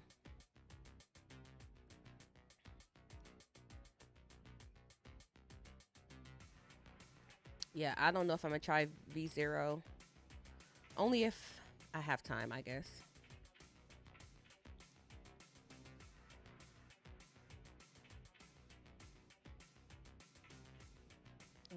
Let's go back. This was a nice coming up next type of slide. um, and then I want to catch up on some of these headlines too. I just subscribed to a newsletter called TLDR. It's like a tech newsletter, and they do have some different versions of it. I don't know if anybody has ever really read that, but TLDR newsletter. But I'm looking for ways to like keep up with industry news, knowing that I have a lot of um a lot of different like segments that I'm trying to track. So they have like the tech version of the newsletter, but then they have some other segments, AI segment, DevOps. I don't know if I subscribe to like the founders one. I thought I subscribed to basically every single one. So for how we use Copilot, it's not generating large amount of code. It's not generating large amounts of code at a time. It's more like a more intelligent code complete, but they add GitHub workspaces, which is more hands off. So I'm looking at the possibility of building like if I was to build an MVP, I should be able to um use one of these tools to do that. Now, my belief is that AI code generating is not there. I think it's a lot more of an assistant than people are trying to sell it as right now. That's how I feel. But I could be wrong because, a lot of these platforms and the models are evolving rapidly. So that's fine. Um, but I feel like nothing is really going to give me a better sense of reality than to actually, put these platforms to the test. So there's the so it is definitely like the question of how viable is it for building like an MVP of an idea that I have, and then um, there's also the idea of like just in general, how do I improve my productivity as a developer and use AI as an assistant? Um, which is kind of how I saw it more so being used originally anyways. These platforms of like, hey, just prompt it and it just deploys a whole app for you. it's it's relatively new. Now the company that does Bolt though, Stack Blitz, they have in browser IDE. That's what their main product is. They have an in browser IDE. So Bolt.new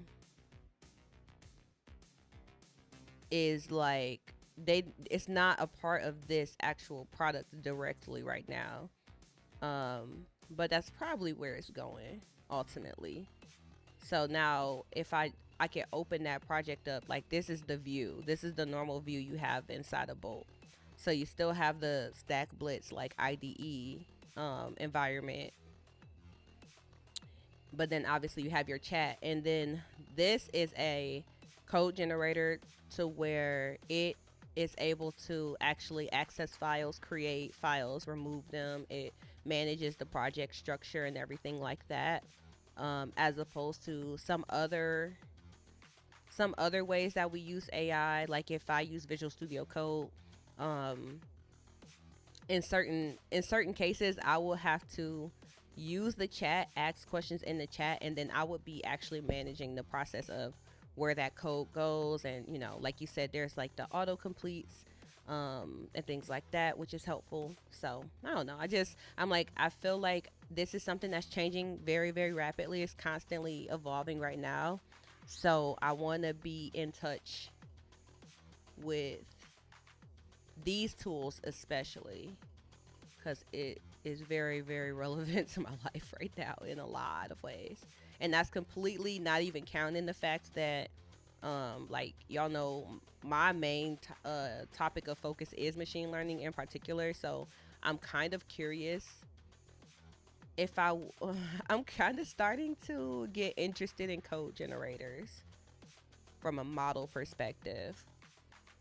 So I will be trying to get back into more of like my actual like machine learning, um, like studies and things like that in general. Different projects I'm working on. I have some project ideas, um, and I need to be really closing the gap on some of my MLE skills for sure. So that's also definitely a situation where it's like, um, the more you focus on the actual like using the products and using the models and trying them out and seeing, or even if I need to get into some projects with fine tuning or anything like that, that would be interesting. I don't know if I would train a coding model, but I might. I haven't seen any of the newer research that's been going on. I think as far as I've heard, like um AI best AI models for coding. As far as I heard, I thought Claude is like one of the bigger. I thought people were saying like Claude is like one of the best coders right now. Sonnet, like people were saying Claude. And then I know OpenAI just came out with their new model that I haven't even played around with yet. Yeah, Claude 3.5. I use Gemini. I like, as of right now, like I like Gemini, but then I use Google's models, especially for Google based products. Like if you use Google Cloud, yeah, if you use GCP, Google Cloud Platform, then they have a they have a they have chat inside of Google Cloud Platform that knows how to operate Google GCP. So it actually can help you with like some of the different DevOps that you need to do. It knows like which tools connect to each other and how to connect those tools together. Which kind of makes sense. It's obvious, but it's a very specialty use of their Gemini model. Speaking of which, I'm going down a rabbit hole, but uh cloud Google on air.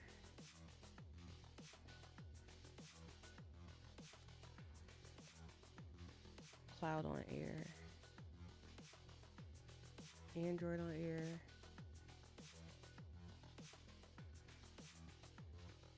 Grow on air. Cloud on air. Last year? Was it last year? I don't know. I don't know what year it was. Last year, I think it was last year. I participated in one of the Gen AI trainings that Google was doing. And I wonder if they'll bring that back. Build and deploy Gen AI, Gen Kit. See, some of these webinars are like one offs, but the one I did was like a series, on demand summit series, cloud technical series, AI deep dive, January 22nd, Gen AI for developers, Vertex, Gemini.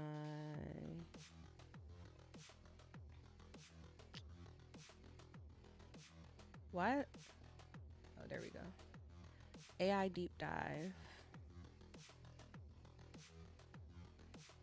Build your technical know-how through an immersive exploration of generative AI and Gemini AI models. Packed with cutting-edge generative AI technologies to help you build a new generation of powerful apps, including technical deep dives in the art of prompt engineering, building intelligent AI agents. Agents is something I need to spend time on, like highest priority when it comes to like my AI skill set right now. Probably that's like the next thing I should spend some time on. Harnessing the full potential of Vertex AI and more. Okay. So, oh, this is like a whole. Ooh, we definitely doing this. Attend the event to build AI agents, accelerate development, and advance your AI skills. This is next week on the 23rd from 9:50. This is Asia Pacific. I guess it don't matter. It says Asia Pacific, but oh, 9:50 p.m. Okay. Yeah, but it doesn't look like they have another time zone option, so it's 9 to 2 a.m. I hope. Oh,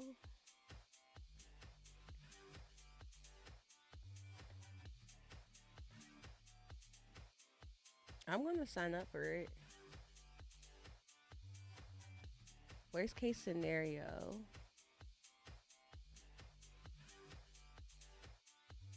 We'll see. It should be free. I'm about to see.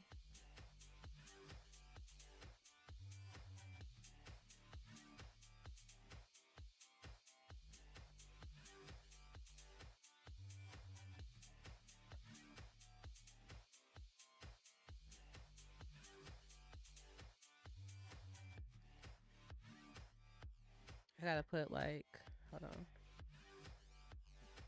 I think it's free.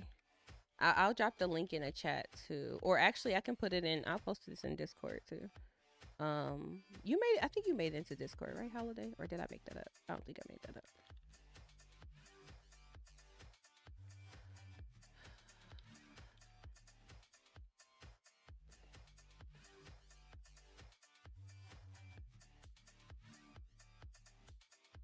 I forgot my voice number.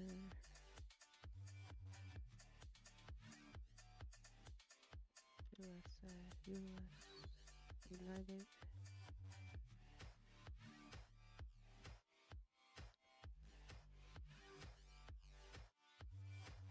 I really do like Google's like AI developer content that I was able to work through last year. I liked it a lot. Um yeah, so I'm registered now.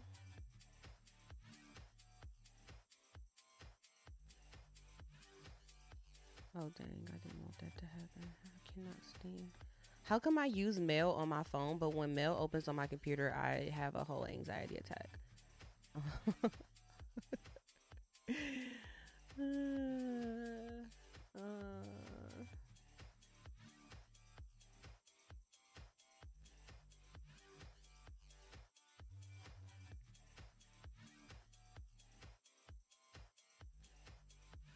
okay, so yeah, I just had to put in like my basic info, and I'm registered now. It's free. I don't know. Do y'all know Techie? Let me see.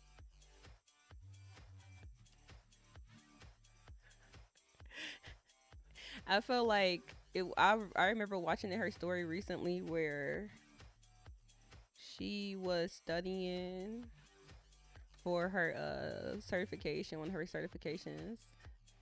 Well, I'm not logged in, and she was like on a class at like 2 o'clock in the morning. I might have to do that vibe. So we'll see. But I feel like these are good sessions. So and then usually they make things available after the fact. Like you'll be able to watch the recordings.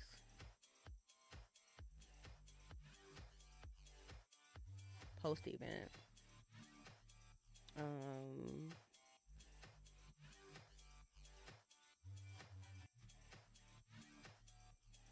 I can't see her here. Uh, I'm hoping one of these will say the it'll be visible after. Um,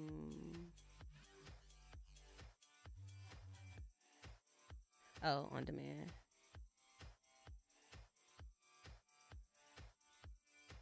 Okay. So if we miss it, they will be on demand after the fact. But I signed up for it. While I'm at it, while I am here, I'm gonna do myself a favor and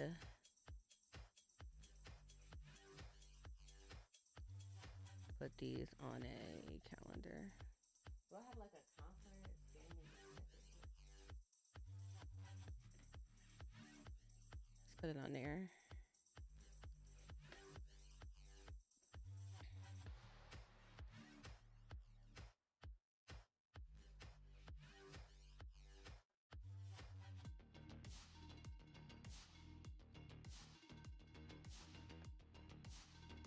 That's just for me personally. That way I know it's done.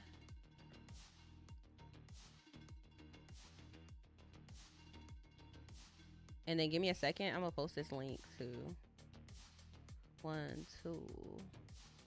Did I do this one already?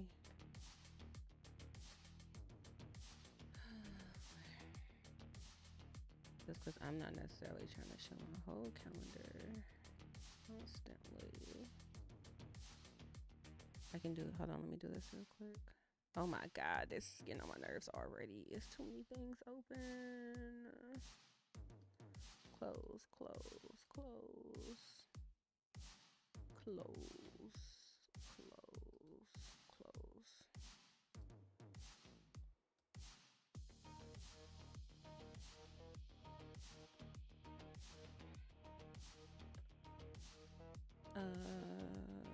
Tech opportunities probably.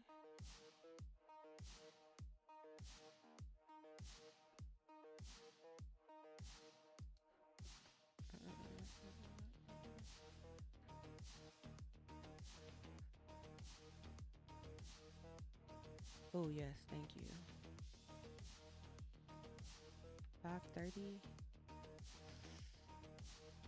Is that what time I accepted? I didn't mean to do that. No.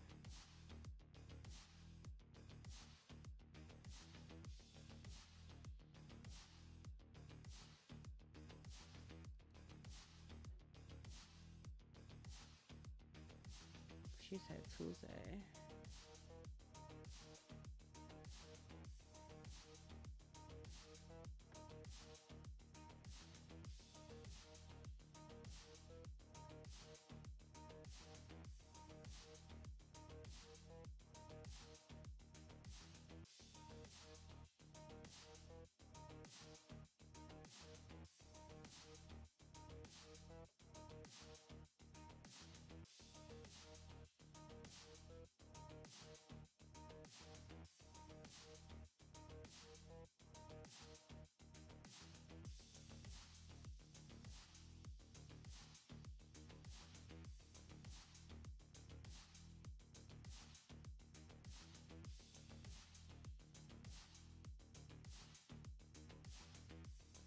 Okay.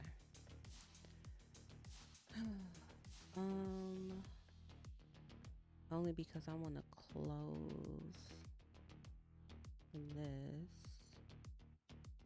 Quit. Okay. Trying to close extra stuff too.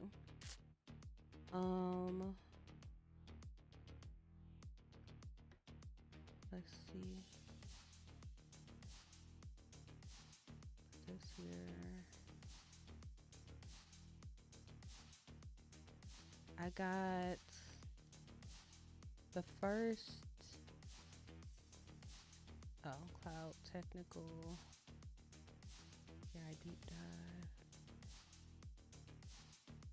Oh, they gave me a little invite on my calendar. That's fine.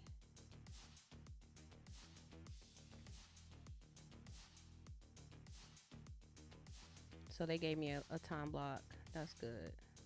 But I'm still gonna go through and add these. One, two. Um, add to calendar. Add to calendar.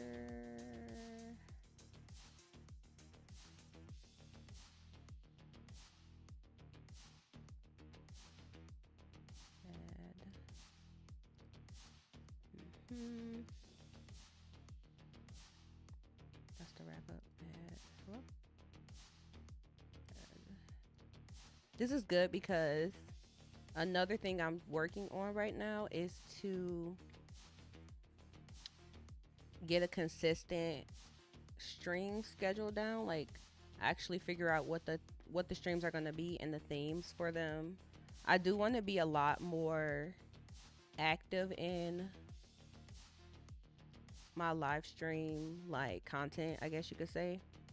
Like I like co-working from the sense of like, you know, hanging out and being able to actually get some work done. Like I like that, but I feel like a lot more of my on stream time, I want to give some like valuable I want it to be valuable to other people as well.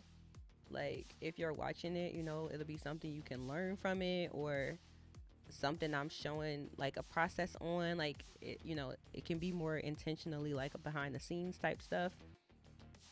I actually was thinking about the idea that basically the stream can become like the behind the scenes. Like if you want to see the stuff that I'm working on as far as the content that I'm making, you want to see it in real time, kind of see it before it goes through the whole editing process and however long it takes to make me the thumbnail and that kind of thing.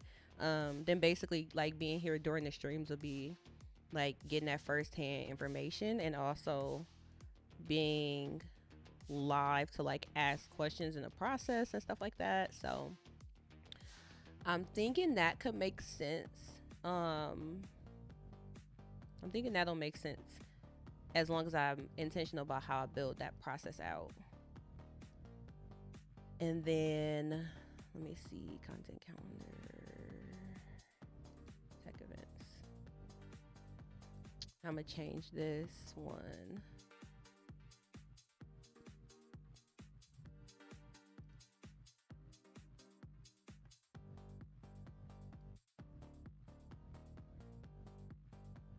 Where's the agenda view? Schedule view. No. This one look at a day.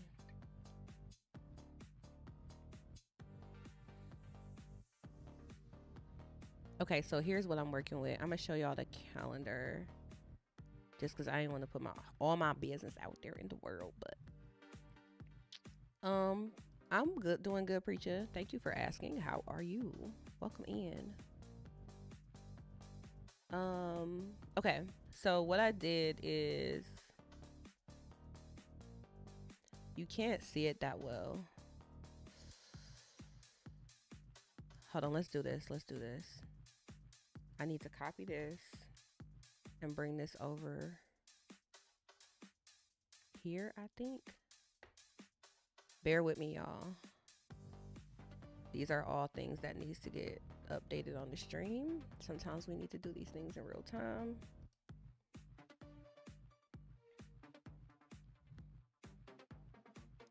I hope you get better soon. Oh my goodness. I'm not looking forward to like getting sick this uh winter cuz I'm like the type of person I pick up everybody's germs like literally. I always been like that. I had a weaker immune system when I was born and that just kind of stuck with me over the years. So as soon as people get to sneezing and coughing and it's over. Now, because I spend a lot of time inside the house and it's just me and Justice isn't like in daycare right now, we stay mostly isolated. But well, I noticed like whenever I lived, like if I had roommates or when I was living with my family or when I worked in the office, I would stay sick throughout the whole winter because I picked those germs up so fast. Um, so your girl is like the type to keep, I gotta keep like Robitussin and stuff like that on deck. I have to have like all my supplies. I know, like the last time I got sick for real. Well, I get sinus infect. I get really bad sinus infection, so that's a different type of sick. Like I've had, some of y'all know over the past couple, like last winter, no, the winter before last. Yeah, the winter when I moved here into this apartment, I had sinus infections, like multiple sinus infections, where my whole jaw swelled up. I hardly get sick, but I have a low blood count for some reason. I don't quite understand the magic. Thank you, God. Look, say, you know what? It's the grace of God because I don't even know how that work. Let me see. Put this on. Put the chat on. Okay. And the screen. There y'all go. I want to show y'all what I was actually doing. Um, One day I will do. I'm also gonna sit down and do some stuff like with Google Calendar because Google Calendar is when you talk about productivity apps, like literally one of the most common apps that I will spend time on. Like that probably gets most of the screen time. I don't know. I won't say it gets most of the screen time, but it gets a lot of opens throughout the day. Probably the most opens. Um, I have Google accounts for different organizations and different businesses as well. And I just pretty much combine all of my, I combine everything into one calendar. So this calendar, like my iCloud calendar, has all of my calendars integrated into it. My main Google calendars, depending on which calendar it is, it might have access to another Google account. But I don't really do like full integrations, full calendar integrations in any one of those accounts. I do my full calendar integrations into the my Apple calendar.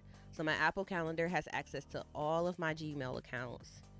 And then from there, I categorize things like I compartmentalize basically. So this is my meta dev girl email. So like streams, studying, like tech events, conferences, things like that goes on here. As opposed to my Detroit Black Tech calendar, it's only events like hiking with the homies. If I do MVP trainings, anything that it has to be like under that umbrella basically. And then I have like my personal Gmail account. That's the calendar I use for like doctor's appointments and that kind of stuff. Meeting with a friend, that kind of thing. So, yeah, I'm a very much a power user when it comes to Google Calendar. The way that I was doing this, I have an extra calendar called Tech Gaming and Tech Events. That's this blue one down here. I probably need to change the color because I don't know how closely this color is going to rub up against the Google Task blue in my Google Calendar app. But that being said, um, sometimes I use like those different sub calendars on here so that way I can easily see this, but I can also turn that one on and off. So if I didn't want to see, every single one of these things, sometimes I just want to get a view of like what is my actual day look like. Um, that's why I like to do that. Now, one thing I wanted to change is that I can't change which calendar this is on. By default, I think this was created automatically off the email invitation once I accepted the invite to the meeting or to the event. It made this block and I can't change which calendar it's on from here. But you know what? I want to say, let's see something. Do day only and go to the 20. What day is it? It was at the 22nd. Um, I think if I open it up on here, I can change. No, I can't. Dang, they won't let me change it. Okay, that's fine. I can't change which calendar this is on. That's okay. What I can do is copy it. I can duplicate it to the other calendar if I wanted to. Since oops, that was the wrong one anyway. Since I already have all of the individual events ironed out on here, I'm going to leave this one as my main. So that way if I turn these off, I can still see the time block of like, oh yeah, remember this overnight conference is coming up. That's how I'm gonna do that. But yeah, I'm very, very like very tedious when it comes to my calendar, managing the calendar, and that helps me out a lot. The Google Calendar app is really good to use. It's easy to either enable different calendars on the Google Calendar app or switch in between. So on my phone, even though my iCloud calendar has all of my Google accounts integrated into it, I typically use the Google Calendar app for the most part because I have more functionality when I create stuff that way. Like if I want to add a Google Meet, because I have Google Workspaces for a lot of these accounts as well. That's easy to do within the Google app on the phone. And then they integrated tasks in. I was talking about that earlier, but Google in the Google Calendar app on your phone, you should have the ability to not just make events but also make tasks directly there. So the task will actually show up. Like, how do I jump to today? Like these are tasks that I was. Oh shoot, I'm supposed to be in a meeting right now. Oh god. I'm so good at life, right? I'm so great at life, y'all. But yeah, this is why you look at your calendar. Yay. Let's see. So let me see. Let me hop on this meeting.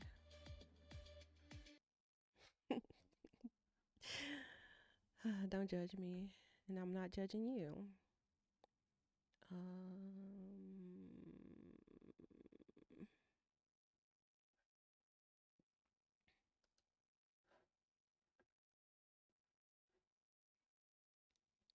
I don't know. Here, let's just do it from my phone.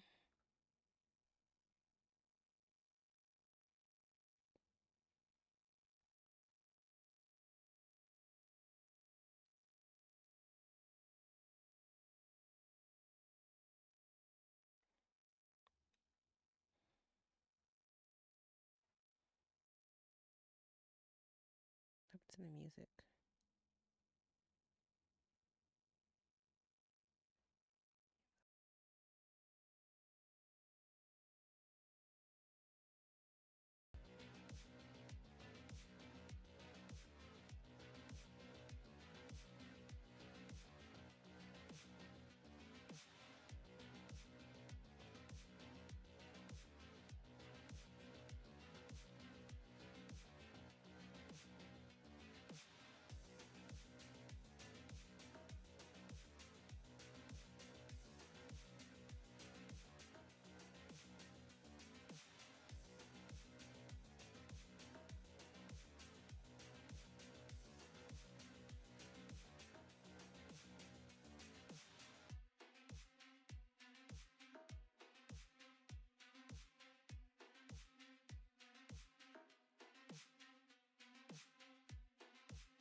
I never pay attention to make sure the music like stays going.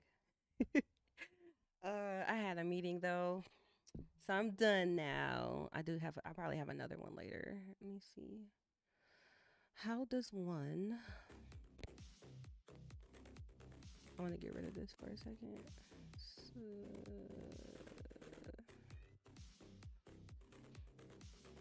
it's called status. Where is it? Oh, all right.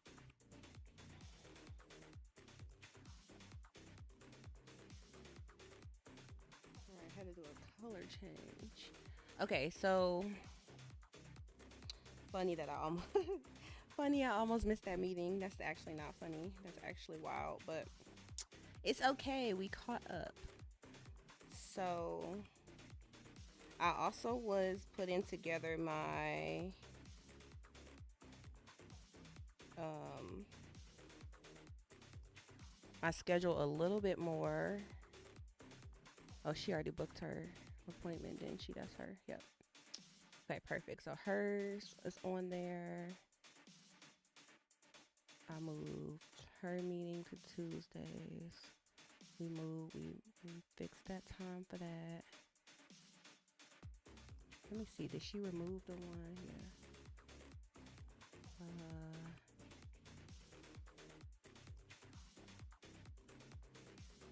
That's their orientation. All. Then Dev Day should be here. Accept that. I'll get rid of this one. And then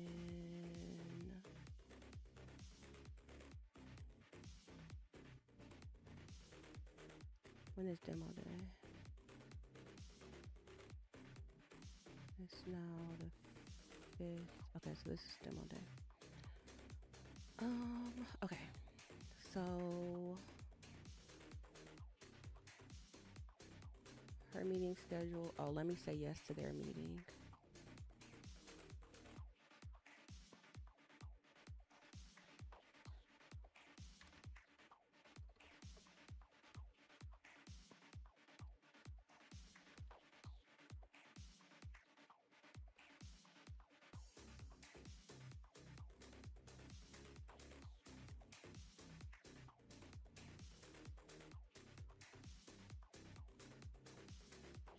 Friday at 2.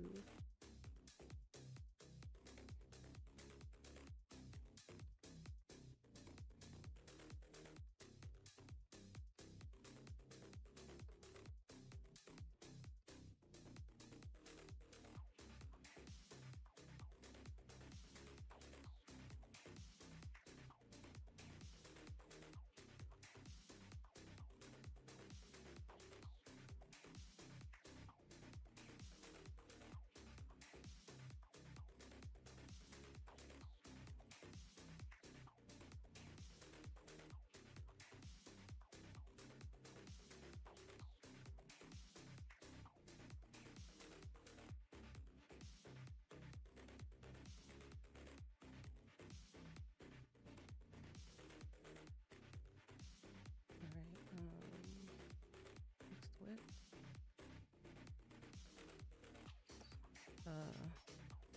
Please share a calendar.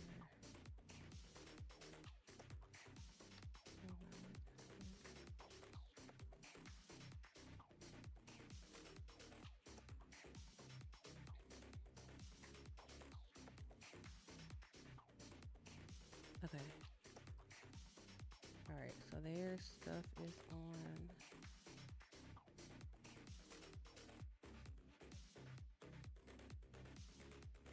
Let me see, because I had all these written down. App review, site, project, filming. I thought I put somewhere. Oh, schedule check meetings is up here. Oh, I got one more meeting. He sent me an email link on this. Where is he? Right here.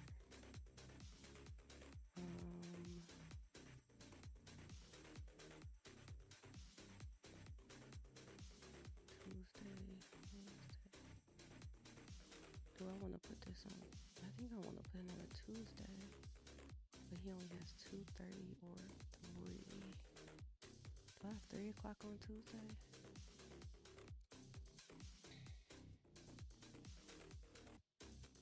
I do have a 3 o'clock opening on Tuesday. So let's do that. Let's go.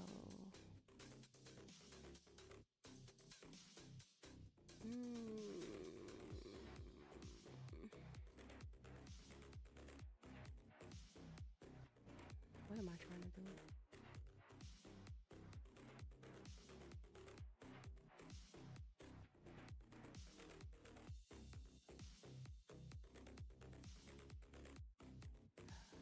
It's here.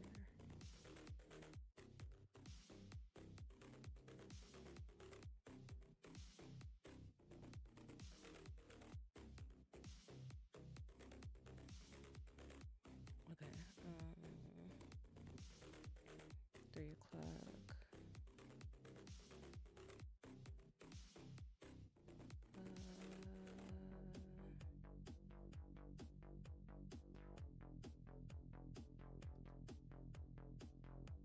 Say this for now.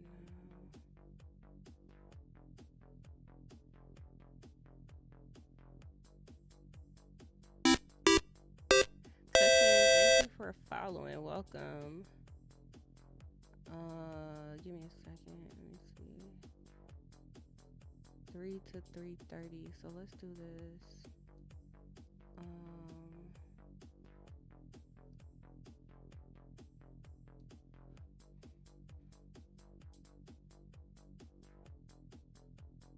I removed the whole meeting that Nah did. Let's see.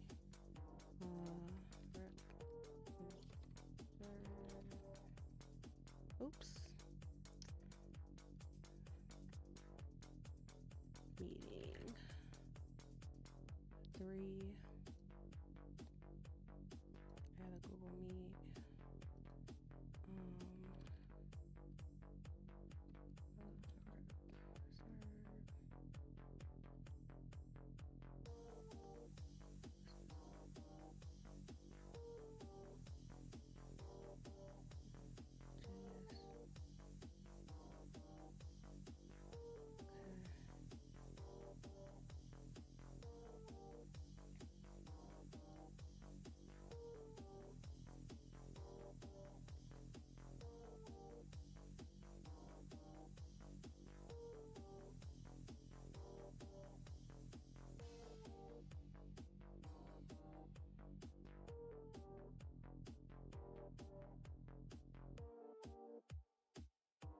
Repeat weekly.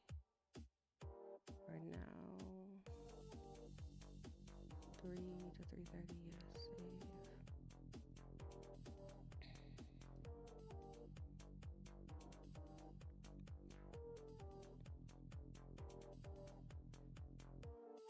So now the question is, if I went back, is that, I wonder if he got it set up right. Did that block the other? Yep, it did. That blocked the other time, so I'm going to cancel this other one.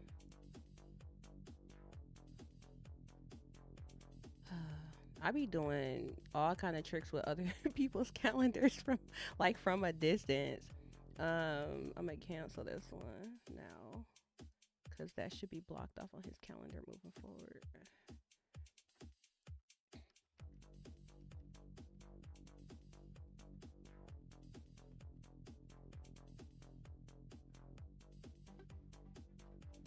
Okay. Pretty sure I'm done with that. Questions about learning and burnout. I get on the soapbox about learning and burnout all the time. If you I'm kind of always happy to chat on those things.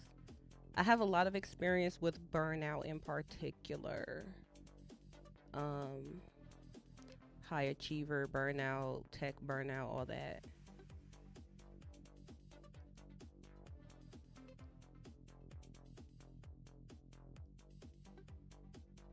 Okay.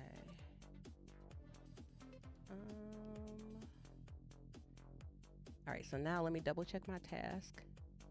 I did and that meeting, and I didn't follow up on this one, but I guess I don't have anything I can do for that, so I'm marking that as complete. Perfect. Okay, I did some logistical work, and it's all of 1:30. I mean, I've been on one meeting too, so I guess that's something. Um, I ate lunch already as well. I figured I might as well because I was hungry anyway, and my food was getting cold, so I had my lunch already. Um, I want to warm up into doing some doing these AI code generator reviews basically. I want to get into that. So, I don't know. I'm like kind of I guess I'm calling it a case study. I don't know what I'm really calling it, but I want to work on that for the afternoon. Actually, once Justice goes down for a nap, I think that'll be a good time to do that. Um Here we can. Am I done with my emails for now? Oh, we need to respond to this. But I need to talk to him today.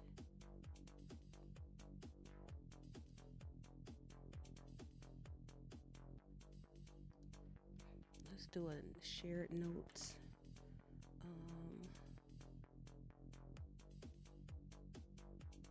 DBT, MBP, DHH, training, items to discuss.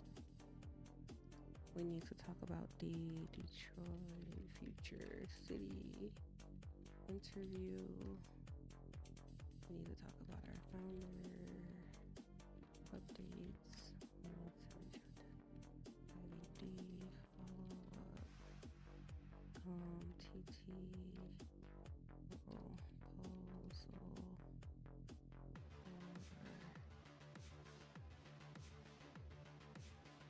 and then proposal for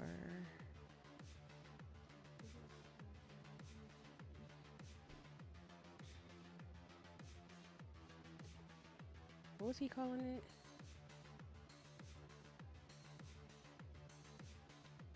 However he was calling that.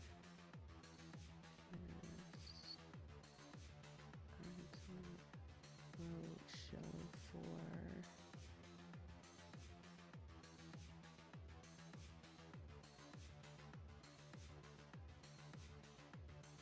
okay.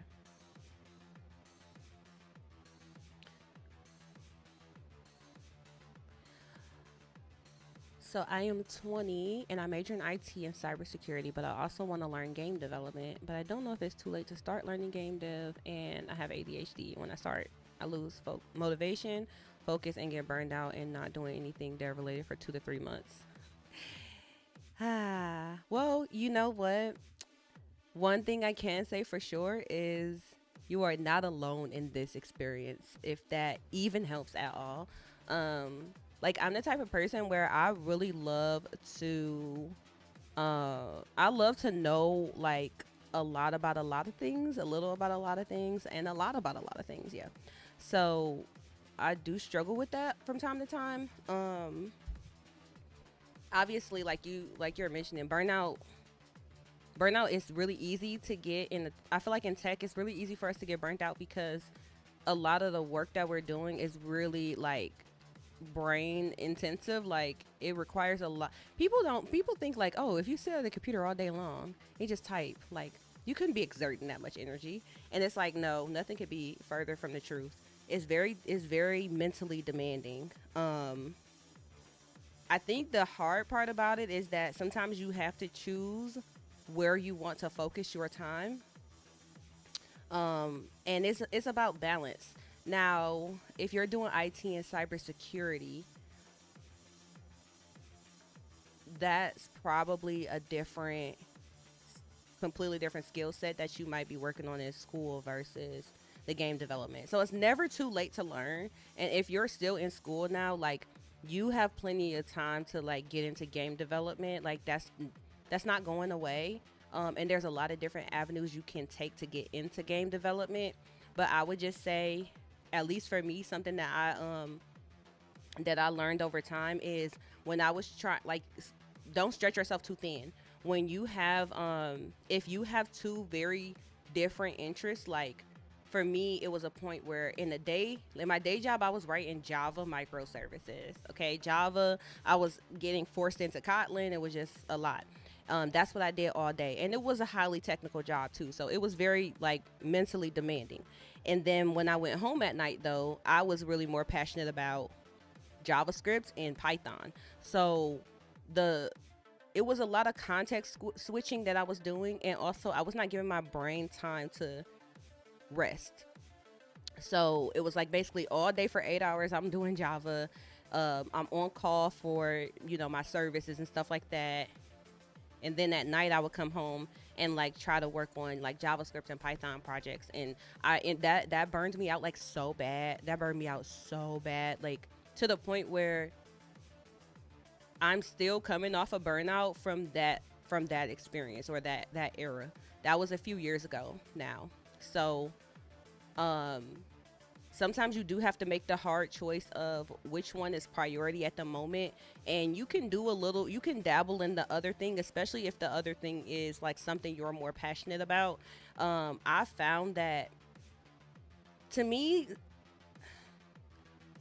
the ideal answer is to say just focus on one thing at a time, but that's not how some of our brains work. So I could be realistic, right? For me, I'm never the type of person that's only going to do one single solitary thing at a time, but I have been learning how to be more modest in how I manage that time. So like, for example, if you already know you have certain amount of work you have to do for classes, then obviously that needs to take priority because you want to finish your degree program and you want to finish it successfully, because you're going to do yourself a disservice if part of your burnout is also killing, if it hinders your performance in school in any type of way. So that's one. But then um maybe scale back on the amount of time. Definitely, you can have your side projects, and if your passion or your hobby is like game development, just scale back the amount of effort, like the amount of time you're putting into that. Make sure that you're doing other things outside of tech. Make sure, like for me, and it doesn't have to be this, but everybody has other activities that they can get into.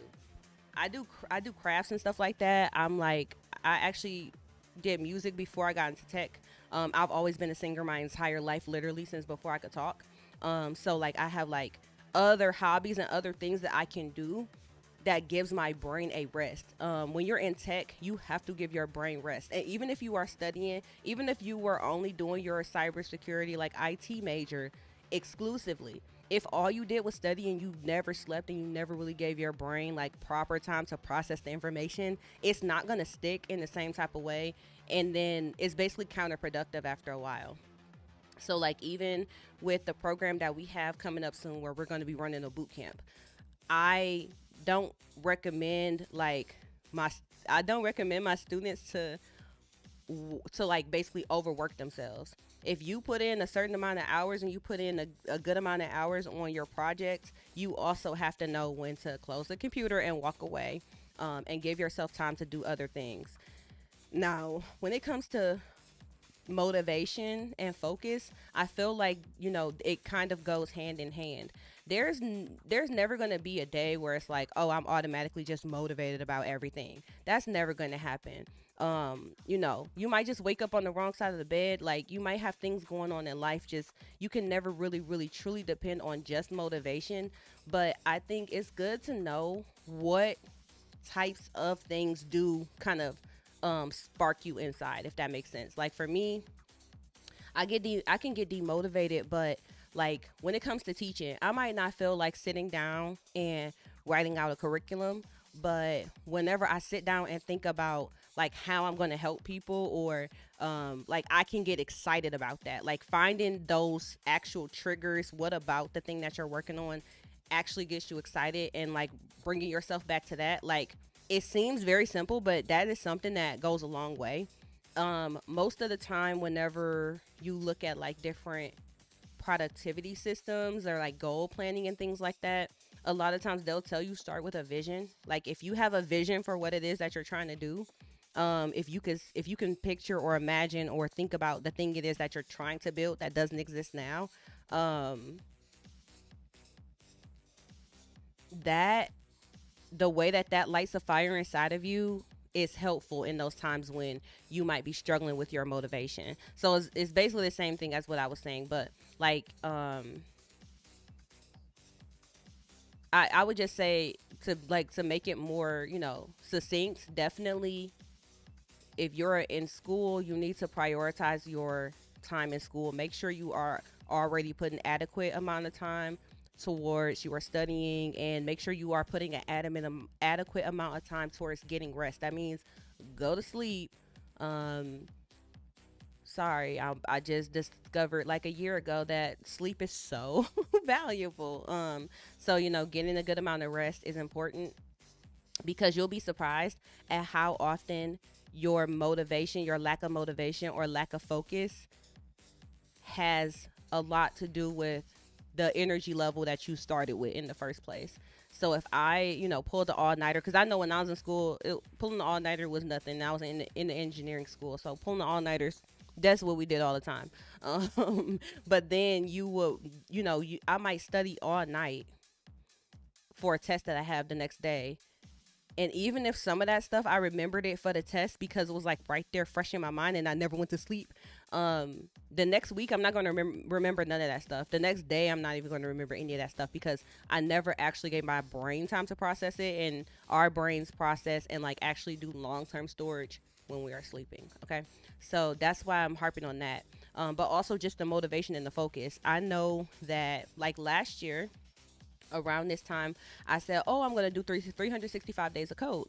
And I decided to stream every single day. That was the challenge for me. The challenge was streaming every single day. I was so miserable after like a month or two. And it was only because I was still trying to figure out how to fit it into my day. And I wasn't able to fit it into like a consistent time every day. So every day it could be different. And what would happen is like I would get to probably like the evening, and by the time I would put my son down to go to sleep, I'll be so tired. I'm like, I just need a nap.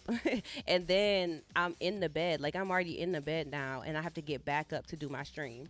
And I was miserable after a while. And then it's like, you don't realize that when you're like, if you're malnourished in any type of way, like you skipping meals or you skipping sleep, and things like that, it actually affects your quality of life like tremendously. So I'm waking up in the morning and I'm already on edge when I'm waking up because I didn't get enough sleep, right? So all the extra stresses that comes along with just studying tech, being in tech, um, like you already starting from a shaky foundation, and then you add in all that weight on top of that, it's no wonder that a lot of us end up getting burnt out. So I don't know, those are a lot of random thoughts, but I've had a lot of experiences with burnout, and I'm personally on a journey right now that's like I'm trying to find a way to be the like multi project like um multi hat wearing, diverse interest like person that I am. At the same time, I'm trying to find balance across the things. So even though I do a lot of projects and I manage a lot of things at once, I still have gotten to a point where I have to say no to certain things. I have to be realistic about my time management, meaning like I'm gonna call my sister out for a second, but just because I know I could use her as an example. But like when my sister's the type of person where when she shows me her schedule, she's gonna have like the things is are all gonna be on the schedule. There's gonna be a time for it, but she's gonna literally be like using every single piece of space there is in a week to try to achieve everything. The problem with that is a lot of times if we are overpacking our schedule like to that point, even though technically everything fits, there is literally no room for any type of anything to happen throughout that week unless you operate perfectly then things are basically going to start to, overlap each other and run into each other. Usually, a lot of times, whenever somebody I know is like that, where they like pack the entire schedule, like top to bottom, they don't spend enough time sleeping. Like the same person, and I've been this person too, for a long time. I would be like, oh, I can go to class, then I can go to work right here, then I can study right here, and it's like you got literally every single piece of your schedule like built in. Like, let me even, when I said I can get on the soapbox like about this, y'all did not even know. It's my calendars right here. So let's say I used to be this type of person. I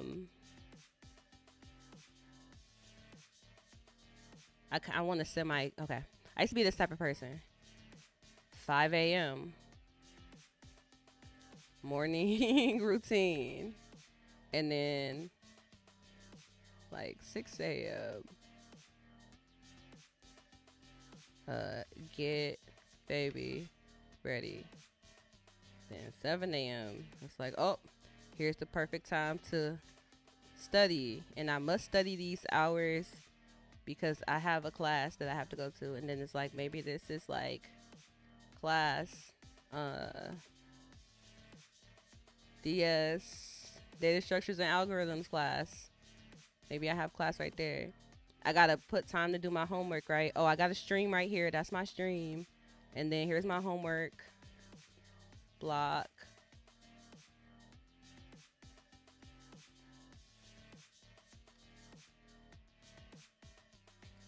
Oh, save. Yep. And then you got your homework. You gotta do your homework for a little bit. And then it's like, oh yeah, I gotta like do some chores. I gotta like clean. Or maybe I gotta work. I got my student, my I don't know, maybe got a remote job now. But I have to work right here. Maybe if you like me, I used to have to pay for school. It's like, oh, there's my night shift. Okay. I'm not sure where dinner is supposed to be. I guess I guess this is where I would like hypothetically, like, you gotta eat dinner and like clean the house up, that kind of stuff. I mean, I'm trying to demonstrate something, but like this seems great. This seems really awesome. First issue is there's literally no commute times in here. Unless I literally have to go nowhere, then that's possible nowadays. But back when I was doing this was not possible. Like, I at least got to show up to class, right? So I got to give my time to actually get into class. So even though I'm thinking, yeah, my study block is 3 hours and I got class right here, but hypothetically, I need the time to at least, even if my class is online, I need time to transition from what I was doing to what I am doing. So now that's gonna, like, this is a gap of area that normally would have been filled by studying, but I'm technically having to actually use this as a transition. um 1, 2, 3, 4, there's only 5 hours. There's only 5, maybe 6 hours to sleep if I skip dinner and cleaning up for the day. There's like right now it's only 5 hours on here, and I'm being generous with this because, like, at least for me, it's like I gotta cook. I might have to like actually clean up the kitchen, do all these other things. Even if I multitask and listen to a lesson or listen to a podcast or something right here, it's like, bro, that's not ideal. And probably back, like, for me, I know I struggled a lot because my idea of when to like rest, for example, is like I would just plug rest in at the end. Not even counting the fact that if I was to do this back to back, I would never have the energy to go from 5 a.m. to 11 p.m. nonstop. I mean, I could do it, don't get me wrong, and I've done it, but the person that you get at 5 a.m. off of 4 hours of sleep 5 hours of sleep, doing this every single day is a recipe for a disaster. Um, yeah, so like to me, sleep is important. I started prioritizing that. So my goal personally, my personal sleep goal is 7 hours a night. I don't always hit 7 hours a night, but most nights out the week, like 5 to 6 nights out of the week, I sleep 7 hours a night. So I start out with, okay, I know for sure nothing between I think 11, between like 10 and 10 p.m. Yeah, I want to say between 10 p.m. and 5 a.m. Cuz that's 1 2, it's, I guess it's really 9. It would have to be like this. 1 2 3, right? Oh, there's one more hour here. 1 2 3 4 5. Yeah, I think I was right about the 10 because this is how I do things now. So I already know I have to give myself white space there.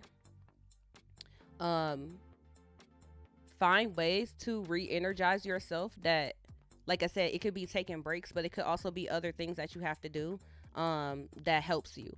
I actually like to crochet. Like I like to crochet. Is something that I can do that's just, when it's not a super complicated pattern, it's something I can literally sit and do even if I'm watching TV or if I'm watching YouTube videos or something like that.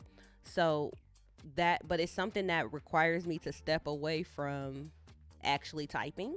Um so for me, being the type of person where I can jump into a project and get obsessed with the project and just go and go and go and go and go for hours, it's good to have those activities on the opposite end of the spectrum that are just like, you cannot touch a keyboard at the very least.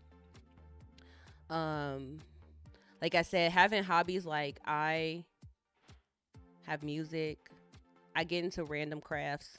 Like crocheting is just one thing that I do. And that's just one thing I'm doing right now. I haven't done it a lot in years, as much as I have recently. And that was very intentional. Like lately I've been saying I need to have more downtime basically. Um but yeah, when you pack your schedule like this, you just asking for trouble. You gotta be realistic with the times. And that doesn't mean that you can't be ambitious. I'm not saying don't be ambitious. I'm just saying you still have to be realistic about your ambitions, because if you are really truly ambitious, then that means you also are probably the type of person who, it affects you a lot when you have certain goals and you're not meeting them, especially if that extends out over a period of times, and that is something that can also contribute to burnout. So one thing I think that people don't talk about as much when it comes to burnout is that there's like different categories of things that can burn us out. Some people, I like, especially working in tech, like when you talk about like full-time employment, there's a lot of people that actually get burnt out from being bored. So you wouldn't think about necessarily inactivity or something like that as being something that can cause burnout, but it's causing some type of like inner discomfort, inner stress, inner turmoil. Even being bored and being in something that being in a space that does not excite you can actually contribute to burnout. So that's why I'm the type of person where I would say, yeah, you don't necessarily have to like do a chopping block and only have to focus on one single solitary thing. Like, I know I'm the type of person where I need a certain level of variety in the things that I work on, just because of the varied type of interest that I have. And I personally am like, if I don't have at least a couple different things to work on, that affects me. That affects my motivation levels considerably. So different types of burnout, and then like I said, some of the burnout can be from just overworking yourself. So spending too much time coding. Yes, there's such a thing. Spending too much time coding, not getting enough rest, not actually, like, another thing about maybe like desk job, or something that's more highly technical where you're not doing a lot of physical labor, you're still eating a lot of calories. Like you're still you like brain fuel is definitely a thing. So like if you're not eating well or making sure that you're eating and stuff like that, that could be contributing to your motivation and your focus. Because if I don't feel good, it's hard for me to be motivated to do anything.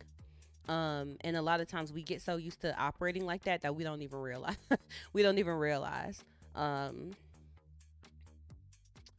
what other kind of burnout? Oh, I was gonna say, back, not last year but the year before last, I did a I actually hosted, no, I didn't host this one. Who hosted the burnout one? Somebody else hosted the burnout one. I hosted this one, managing up. Yeah. So, but on my YouTube page, there is a talk called Burnout in Tech, and this was basically a group of us. We were invited to an event by Pluralsight. If you don't know Pluralsight, they basically have a educational platform. You can go and do tech courses online, basically. But they invited a bunch of us that are like tech content creators and developer educators. So all of us are that are in this conversation, like do some form of developer education or developer advocate type roles. Work at work, have experience as software engineers, etc. But we all talked about like our experiences with burnout, and ways that we handled it, but also the different types of things that we experienced.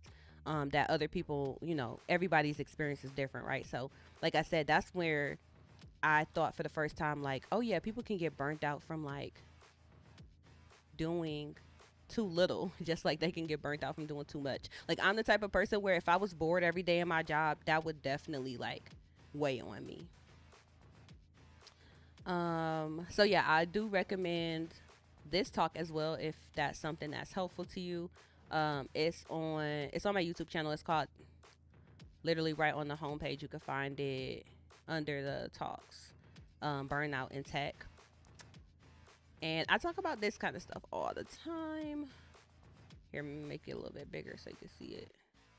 This is the one right here, burnout in tech. So I'm gonna get off my I'm gonna get off my soapbox now, but 10 out of 10 recommend sleep. That's like the number one.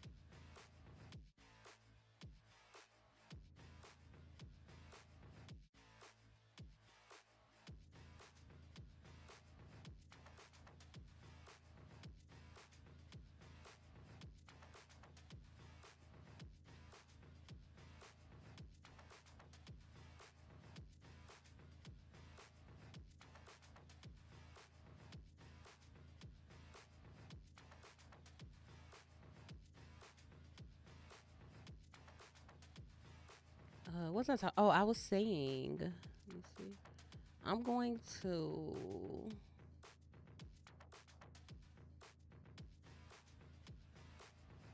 I'm gonna go check on justice.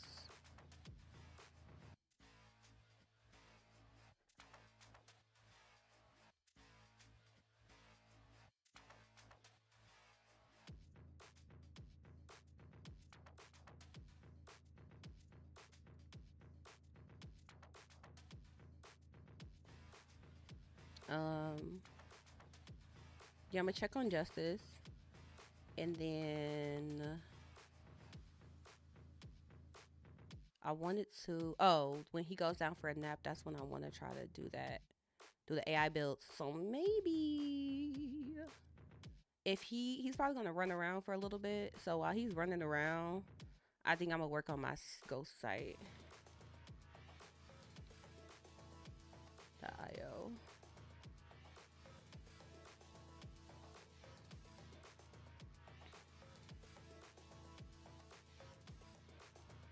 Oops. See, so on my website, I did get this relaunched on Ghost. I got most of the stuff updated. And since this was created for Ghost, it's working. Most of it is working fine, but I don't have my members anymore, which is a problem. I want to get anybody who was on my list serve like back in here. So I need to do that, and then I need to fix all of the images. All the images got broken in this process. Um,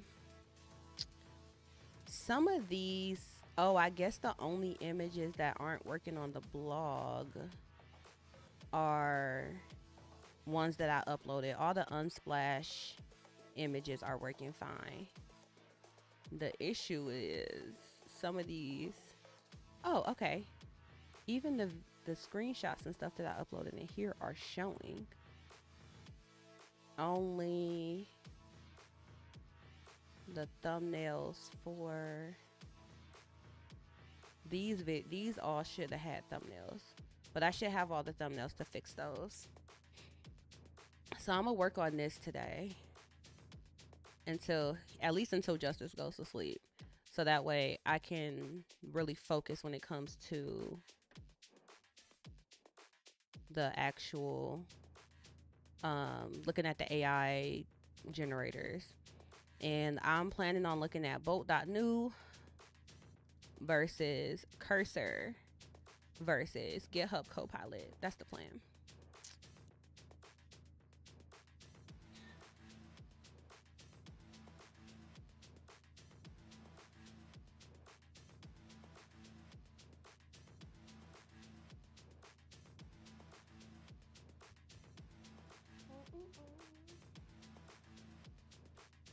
All right, so let me go get baby boy because I know he about to run around.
All right. I trying to decide timing wise what I want to work on. HTMX. What is that?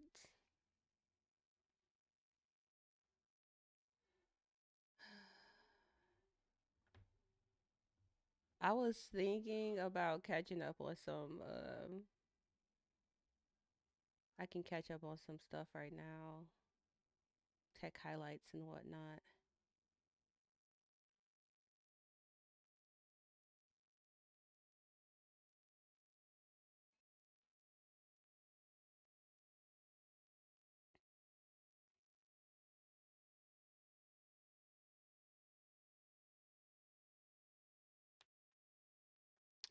See, okay, so how to make the most of GitHub Copilot.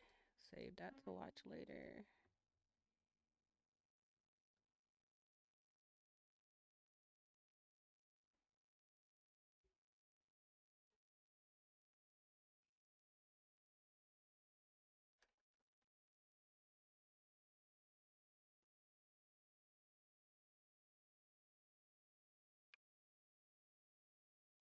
I really like Amazon.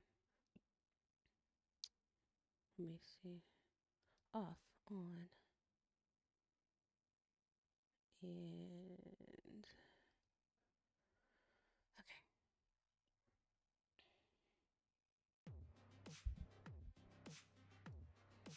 Now is about the time I'll be trying to get a nap in. I can't even lie. But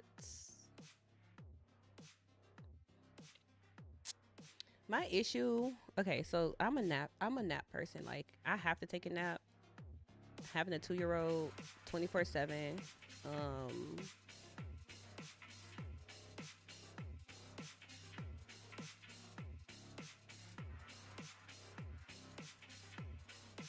Working from home, having a thousand different things and having and getting up at the crack of dawn. I'm definitely a oh, I already have this on my watch later. Okay. I definitely need naps. But uh my issue is that when I go to take a nap, I'm going to like that before I had a kid, I didn't like naps because I'll go to sleep and I'll be asleep for the rest of the day type of thing. Um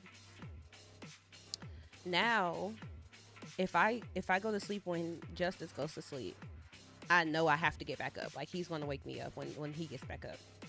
So that's cool. But now my issue is that if he has a 2 hour or a 3 hour nap, I'm going to sleep for 2 or 3 hours as well. And I need to cut that back at least. Like I can do like an hour max, maybe an hour and a half, depending on if I really got up at like 5 a.m. and depending on how long my day is gonna be. It makes sense, but because it's really hard to get stuff done while he's up, I have to find a way to like leverage the time he is sleeping a lot better. So, yeah. That's why I'm like, I'm torn now because this is definitely a time where I would be like, it's time for him to take a nap and it's time for me to take a nap. And then I will probably go to sleep around 2:33, and then we'll get back up at like 5.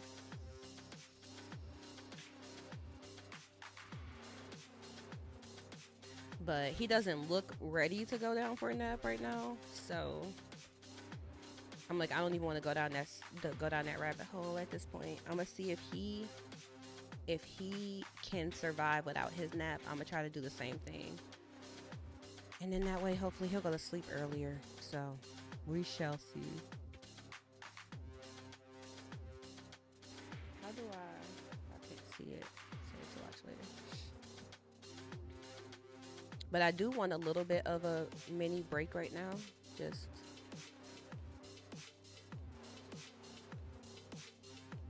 a little downtime.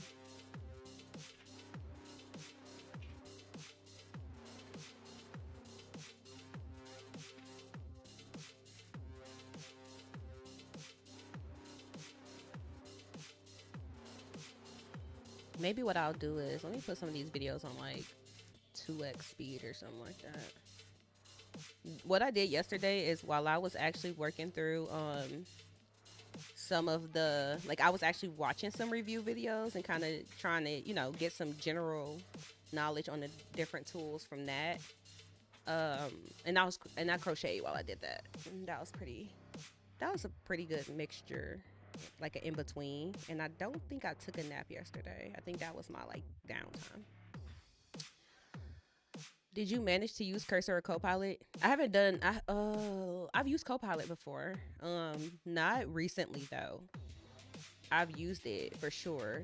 Cursor I've never used before, so today will be my first time using it. So I might try to find some Cursor AI videos. Not like a lot, but at least something to start with. Like if they have their own channel.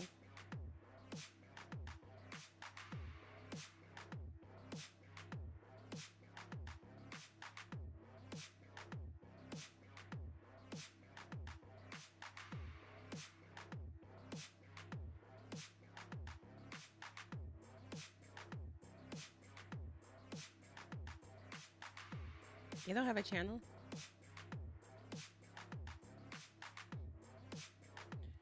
Ooh.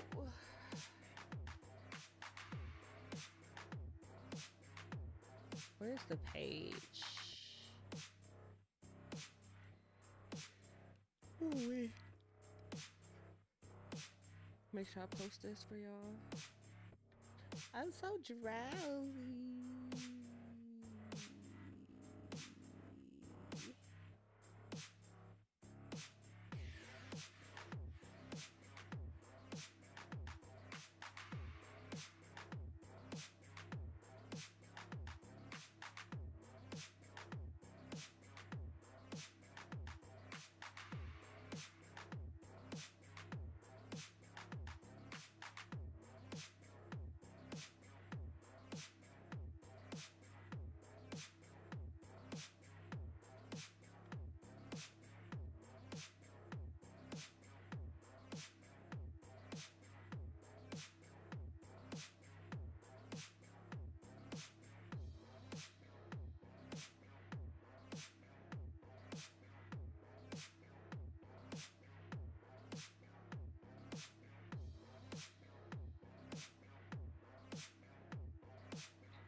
Here is a really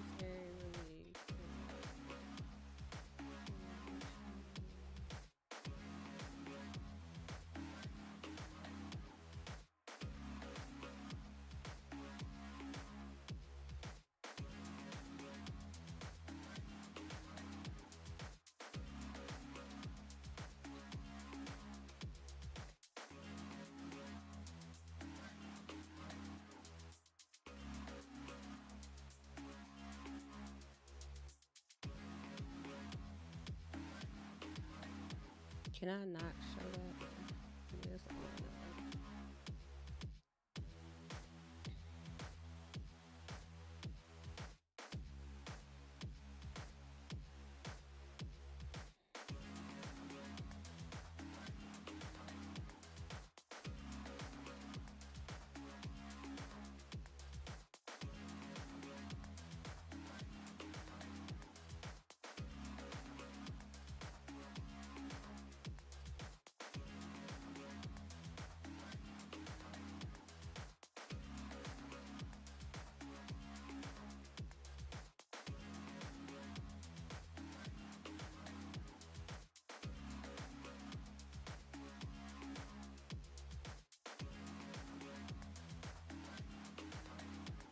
okay, so if anybody missed it, I put the link to the Google Cloud training in the Tech Opportunities channel.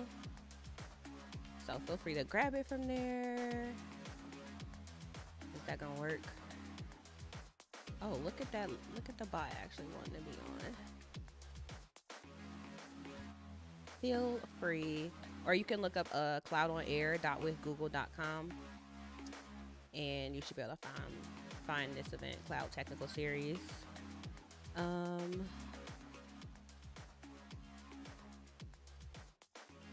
so I can close this window now.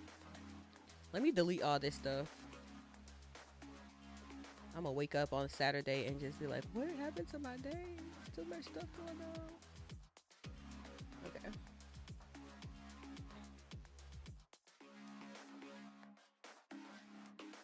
Close this. Close that.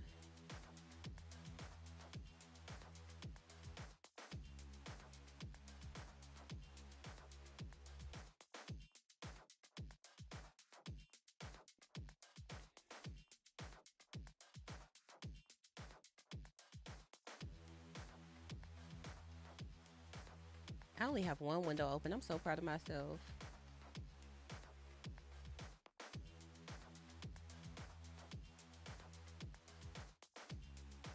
All right.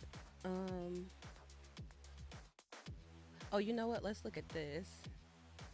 Best AI model for coding. What are people talking about?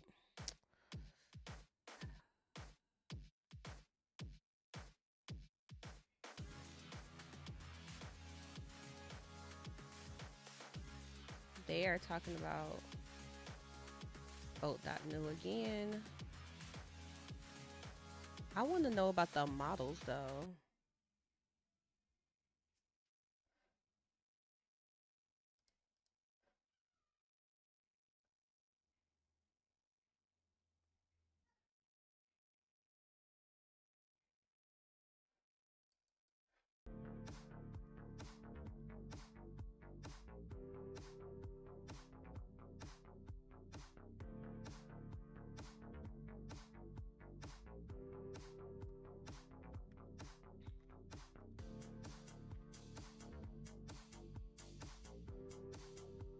Really? That's not what I was trying to do. So annoying.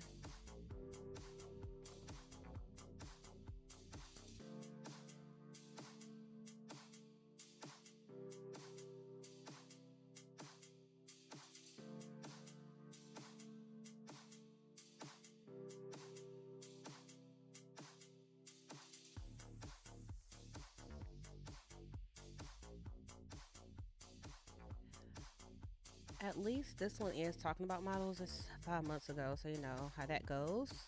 That's 2 months ago. That's local coding, so that's something that can run on my actual device.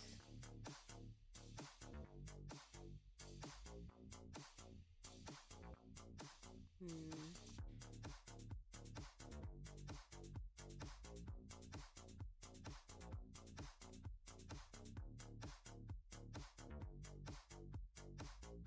How do I how do I catch up on this?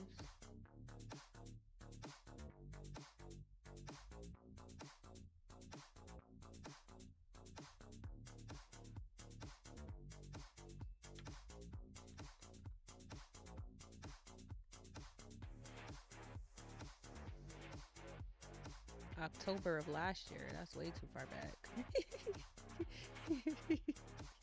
um,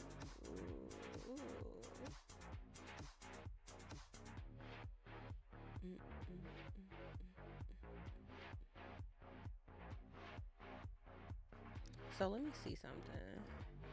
Claude is like from Anthropic, right? Claude AI. This is the actual app. Is there a page beyond just logging in? There's not. I gotta start doing research on these. Anthropic.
Oh, why the YouTube one didn't work? I just noticed that.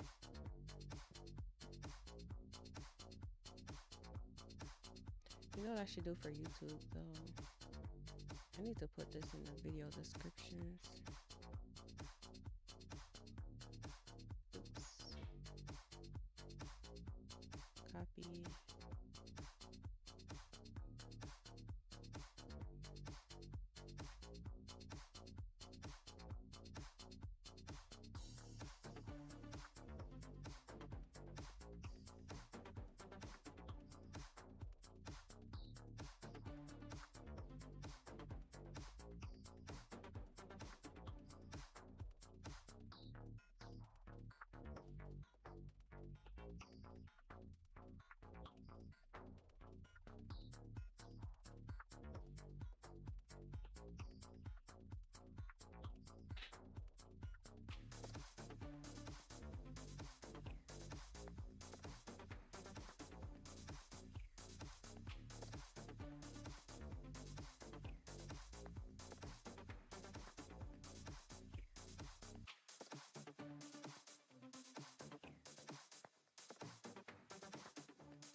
What are you doing? Get from under there.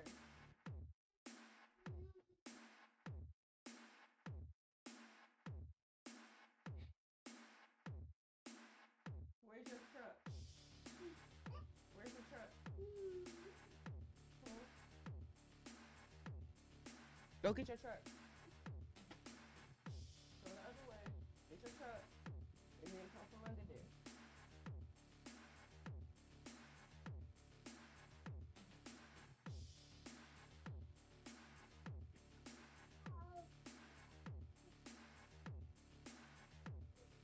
Ooh, at least it's bright and sunny today.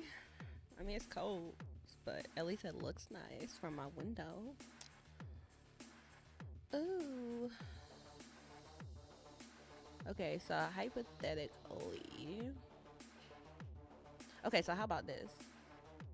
Anthropic. Y'all gotta have a page, right?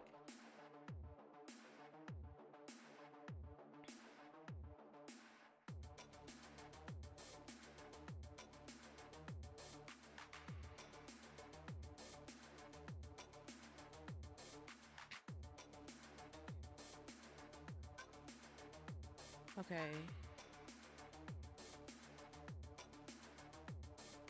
Oh, computer use. Look at a screen and what? It says with the upgraded Claude 3.5 Sonnet, we're introducing a new capability in beta: computer use. Developers can now direct Claude. Developers can now direct Claude to use computers the way people do by looking at a screen, moving the cursor, clicking, and typing. Okay. While groundbreaking, computer use is still experimental, at times cumbersome and error prone. Interesting. All right, so let's. Can I add these? No. Go back and do it this way. Q, Q, Q. I'm gonna build a little queue that I can kind of work through. This is all the 3.5 stuff.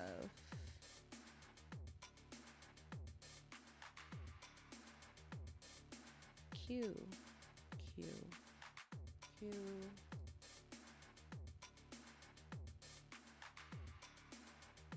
Research.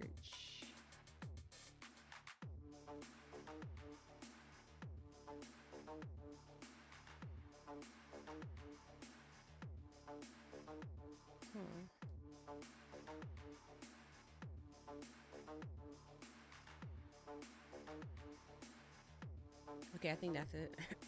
I'm hearing way too tired for people's stupidity. You don't mean us, right?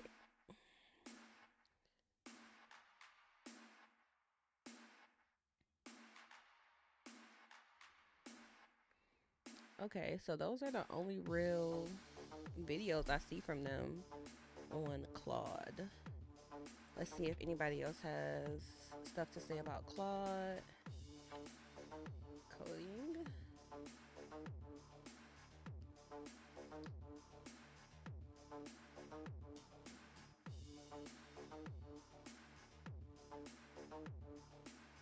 I'm gonna put the fire ship video on there. I haven't watched a fire ship video in a minute. I love fire ship though.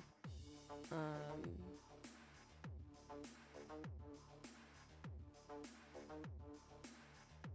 and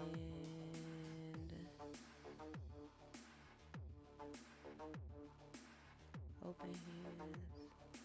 That's bold.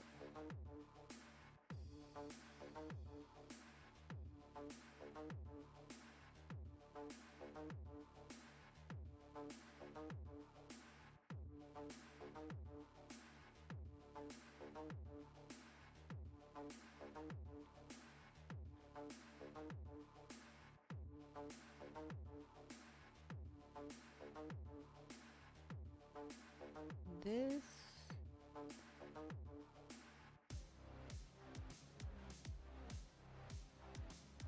Where's the actual full channel? This one?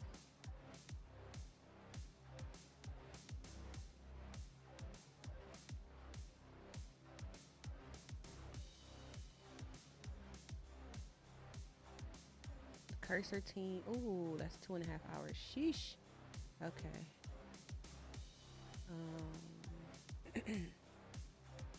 That can't be everything. Yeah, that's not.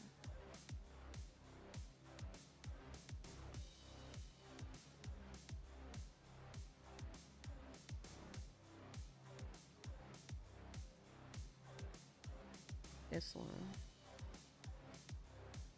That's 5 hours.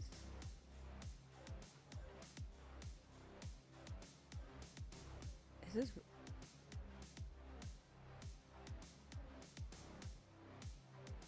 I know you didn't. Y'all didn't talk for 5 hours.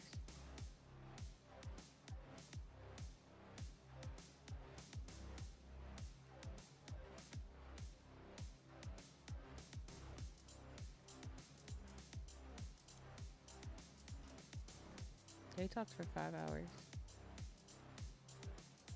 I was about to say, it's no way.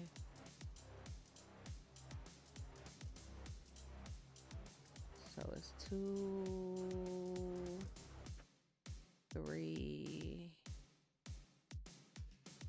Okay, it's 3 different people in here.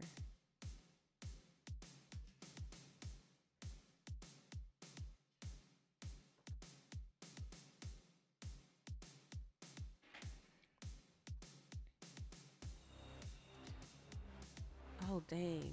That just messed up my cue. Oh no. See, this is the only thing about YouTube, man. I just wanted to click on that one video. That messed up my whole queue. Alright, let's add it back.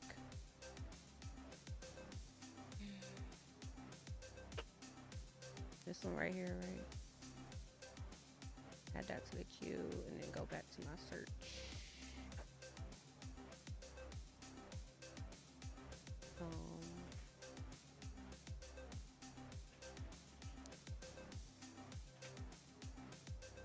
And then we'll do the oldest stuff first. And then this computer use thing is interesting. I'm just trying to really, like, I just need to start catching up on this stuff. Multiple people who doesn't know the basic rules and are like, I want to add to my current plan. I'm like, well, how did you get signed up to begin with? Yeah, they don't. You want them to like follow like some type of logic. That's not gonna happen. Sorry, ma'am, you're in the wrong industry.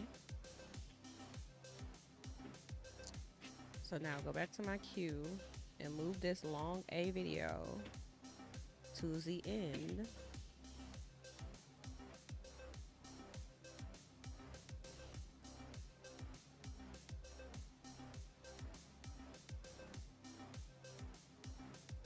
Oh, where's the fire ship video?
Okay, that's enough scrolling because that's not going.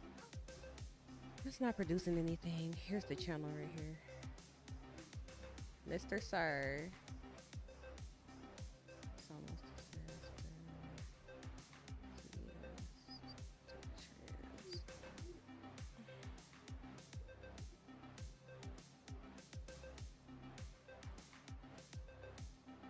that's as high as you can get.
I forgot I muted myself.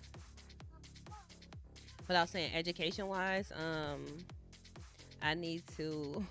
I'm trying to commit to a deep learning AI specialization. It'll probably come through Coursera because they have their own learning platform, but like I think their bigger courses are on Coursera, if I'm not mistaken.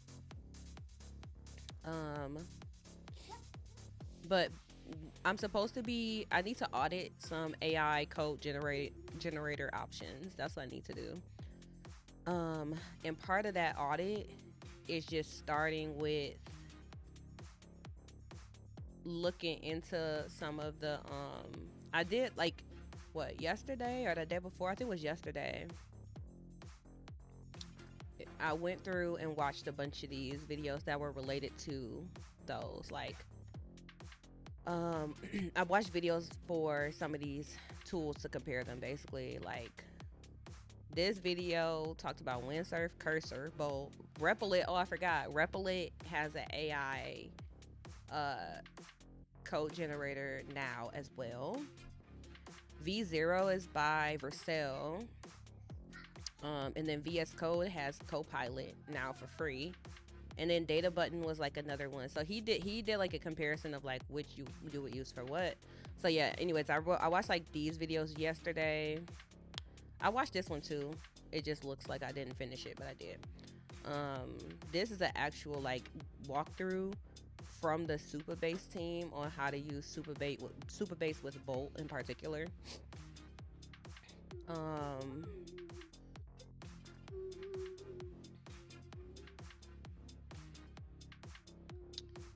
Trying to see. This is what the real cursor killer. Oh, Lovable. That's another one. That's on here. That's another one that people have been talking about.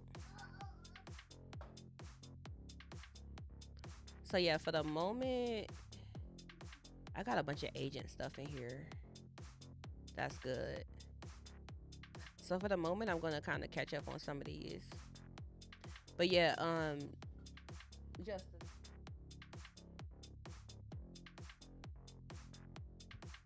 He had this cup for 30 seconds and he already bent the straw for no reason. And it's literally nothing in this cup. Stop.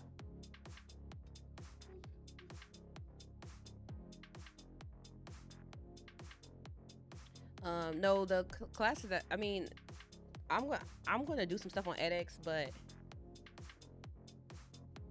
I know deep learning, like I trust the brand, I guess you could say.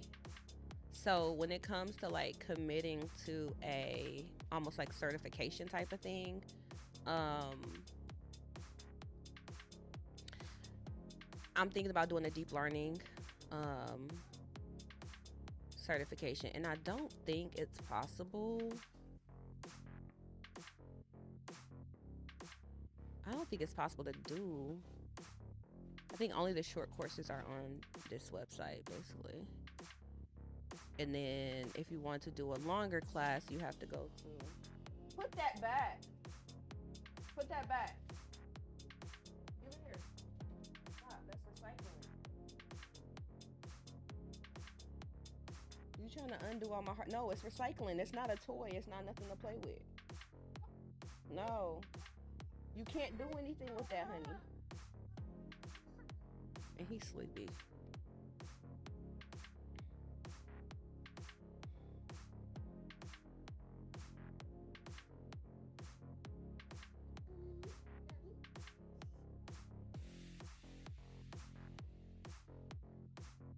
But if I try to put him to sleep,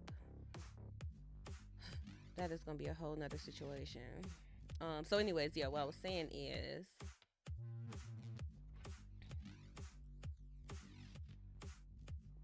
it's not that I don't trust edX. I know what I'm expecting from the deep learning team. Specialization. Oh wait. That's a. Let me see. No, they all say deep learning.ai. Except this one, Stanford Online. The ones I was looking at were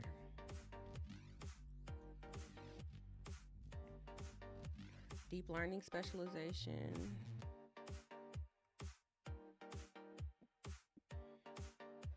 And the machine learning specialization. I think this one is like more beginner. And it should cover the Python you need too, I want to say. NumPy and scikit-learn. All the fundamentals. Learning algorithms.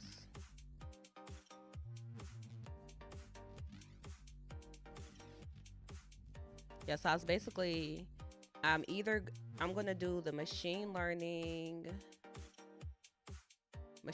specialization and then follow it with the deep learning specialization. Just because this literally dives like straight into deep learning. So you do want to have fundamentals and you want to be very comfortable with the Python needed. I want to say this should cover like PyTorch or TensorFlow or anything like that. Yeah, TensorFlow. And if I was to try to enroll, that's going to take me to Coursera. Same for machine learning. So the specializations are there.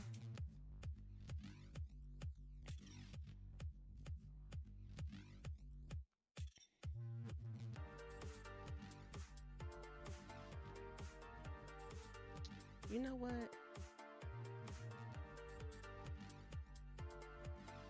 Okay, so the specializations are there for that. Other thing I could check into is cloud skills boost, because we haven't been on here in a minute.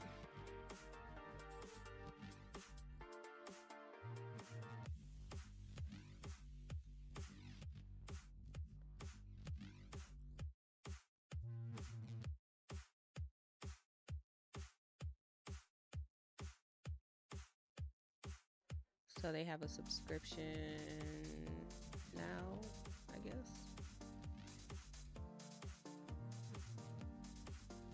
I am going to take classes on the edX platform, but like,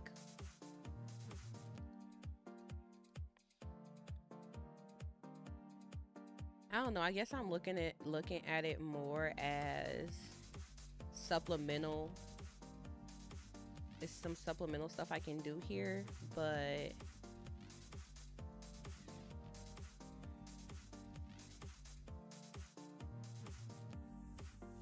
certificate wise,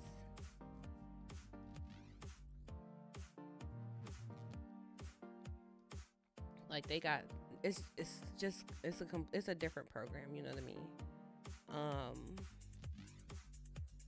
IBM stuff is on here, but I think IBM has their own platform.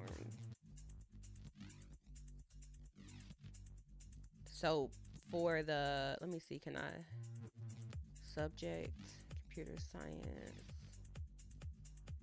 Why are these?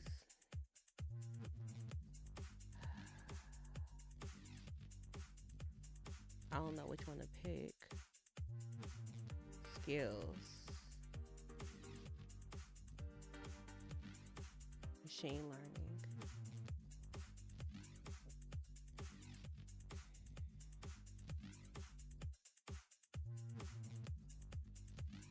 Yeah, for my personal needs, it's kind of limited in the AI content. Yeah, I know they have credits and stuff like that, but they also, those programs, the bachelor degrees and stuff, that's all like in line with their own. It's in line with whatever schools they're partnered with.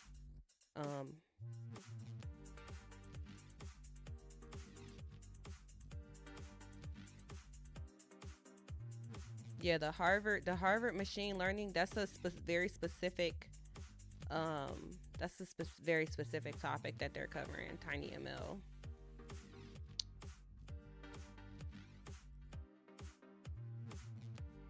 Like, this is definitely something that I can get into, but this is not something I can like use just as my foundational material. just because mo a lot of the models that we're dealing with right now are not tiny, they're huge.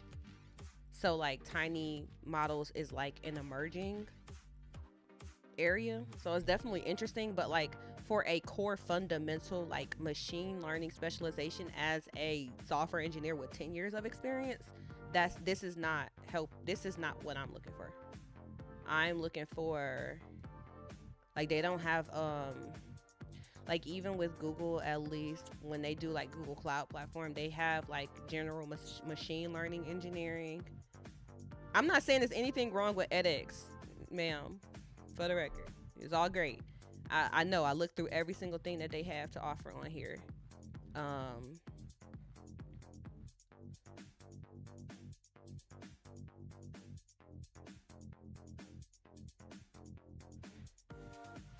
it's just not what I'm looking for in particular.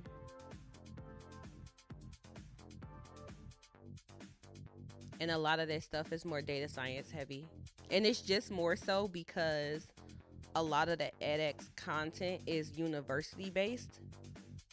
And I'm not necessarily looking for a university to give me machine learning training because a university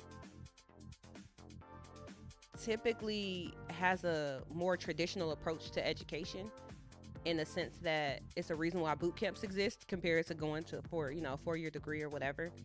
So yeah, they have good programs. I'm not saying Harvard stuff is not good. I'm just saying that like a lot of the stuff that they're already teaching, I already have experience in. I don't need those classes. This is good for somebody who's like the edX platform and just the Verizon skills, the Verizon like dashboard and stuff like that is geared towards helping people like transition or gain new skills, start new skills. So it's fine, but it's just not what I'm looking for when it comes to like my certification.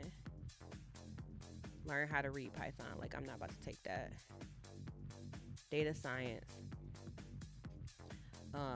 Learning how to program in R and doing this is like very, very particularly data science driven. So it does get into some machine learning stuff, but it's more on the science side, less on the engineering side.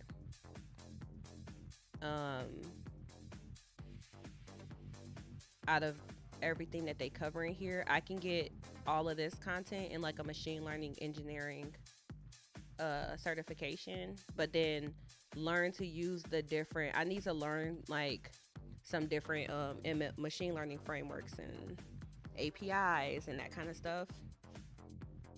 I'm not saying it's not advanced necessarily, but most of the stuff here starts out at a beginner level, or is very data science driven as opposed to being a little bit more software heavy for me personally.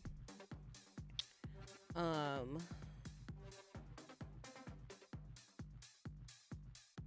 and that's so course so the like deep learning.ai has been around for a really long time now. Like I've been following this the different material that they've been putting out for a very long time. That's how I started. That's how I actually got started learning about machine learning. Back when I first got interested in it, 2017.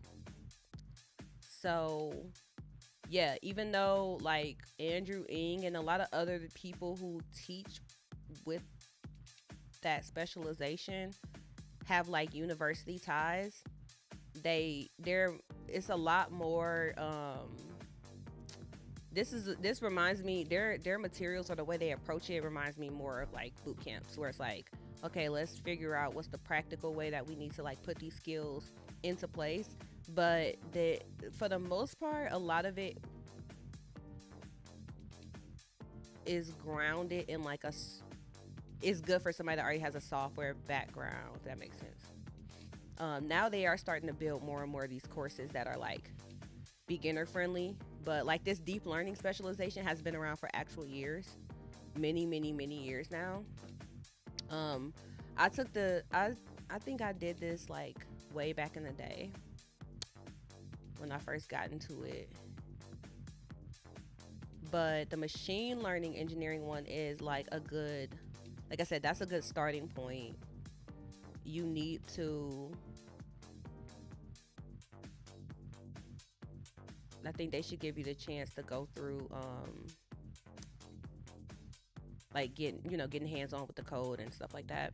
You don't necessarily need to know all the math behind everything, but they're going to go through and cover the math. So I'm just going to start there instead of skipping straight to the deep learning. You can't hear me? Why not? Maybe it's Twitch tripping. I bet you my YouTube videos where it's just fine. Cause it's always like that.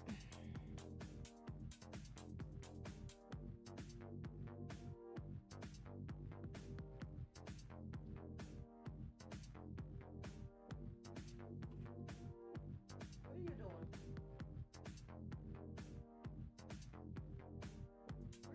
Baby, bring those. Why is he doing this to my plant? To my fake plant? Why?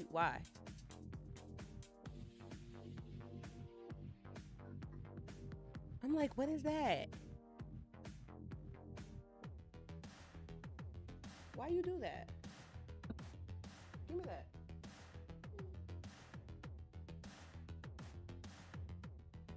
Why do you even have this?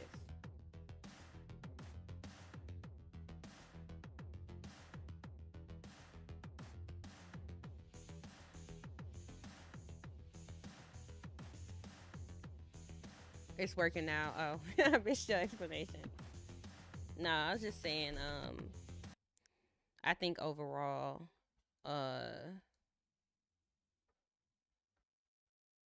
deep learning is like good for self-contained, like let's build up this new skill set and branch out. I can take my existing software background and branch out into machine learning engineering in a practical way to where I should, like, you should actually know enough to hold a machine learning engineer role after doing that deep learning specialization, I would say. As opposed to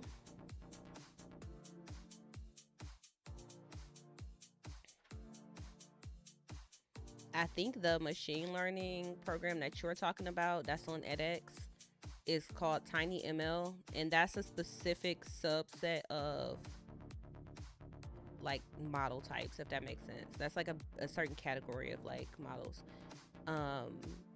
which is valid, but it's like I cannot build a machine learning engineering role just on the basis of like working with TinyML. A lot of models are not tiny; they're like huge. So I'm like, I definitely plan on like spending some time on that. But if I could only take 2 or 3 courses, only do one specialization, I would do the deep learning over TinyML. AI for machine learning. You talking about this computer science for artificial intelligence? I seen all of these for the record. I don't know if you heard that part, but I'm like, I've seen every single thing that's on here. So I already went through and looked at all these programs. And I'm not looking for a specific class. I'm looking for a certification. So a series of classes. I'm looking to check certain hiring qualifications. Like I'm trying to fill skill gaps in that way.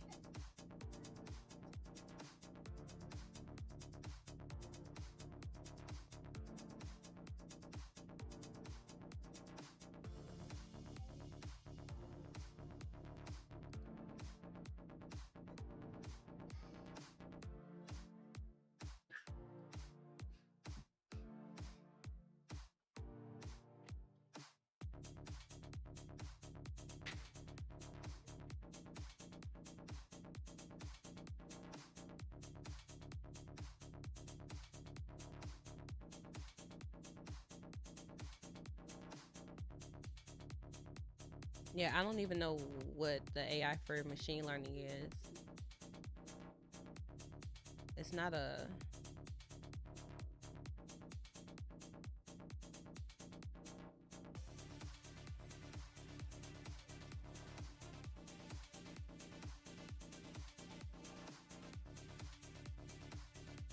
Yeah, it might be a course that you saw.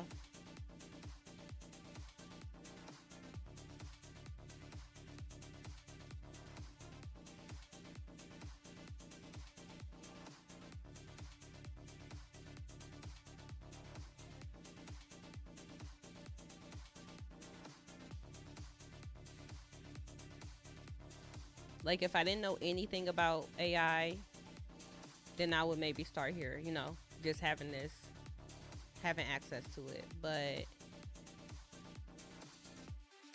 course offering wise, this is very like university course kind of driven because that's where it's coming from, obviously. Harvard has their own.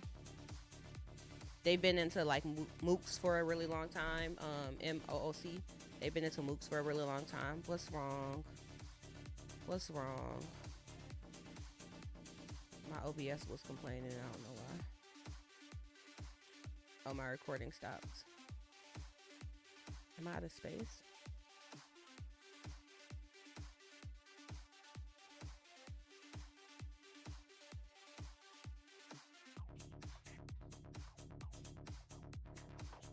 Yeah. I ran out of space. That's fine. I knew that would happen at some point. This, I think when it comes to the Verizon skills courses, like the stuff that's on there, it's designed to help you upskill or transition. So like, yeah, so if you're like, oh, I'm actually trying to get a foundation, I think it's good. Um, but me personally, like I said, if I'm looking to check, I'm looking at like, here's a machine learning engineering job post. What kind of tools are common and what kind of skills should I be able to like demonstrate on a day-to-day basis? I'm not saying that the stuff that they have doesn't do that for different things. I'm saying for me personally, I already have 10 years of experience, right? So I'm looking for I'm not trying to start from the beginning. I'm looking for very like particular skills that I want to level up in. I want to be able to meet certain hiring qualifications and make sure I have like the foundations in the right like industry standard tools and practices basically. So I trust deep learning for that. Um, and I was going through trying to find something similar on here, and I just couldn't find anything that fit my needs. I found individual courses that's interesting for sure, but yeah, that's all. So check the job posting, then check if no, you trying to no, don't make general. Check the job posting, then check if the course offers the tools you need to learn. That's not necessarily what I'm saying. Hypothetically, yes, but it depends on where you are in the process. I have a lot of experience in software, right, already. So I'm only looking for very specific topics. Hold on. Let me kill some stuff too.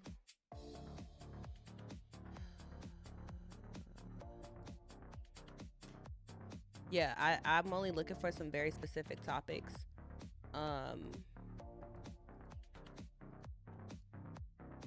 Compared to if you're like I'm in marketing but now I want to get into tech, then that's different needs that you'll probably have um as far as the foundations. So like if like I'm just saying if you go into a coding boot camp, right?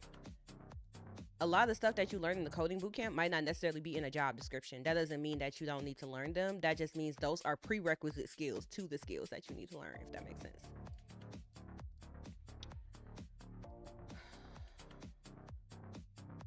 So it is good to look at the job postings to see like how those courses line up with the things you're trying to do. Um, but again, like that because I'm further along when I look at a certification, I very much only want my certification to cover the foundational things that I need to know. I don't need my I don't need my certification to cover like stuff that I already have experience with, if that makes sense. I don't know if that's even like sounding logical at this point, but um let me see something.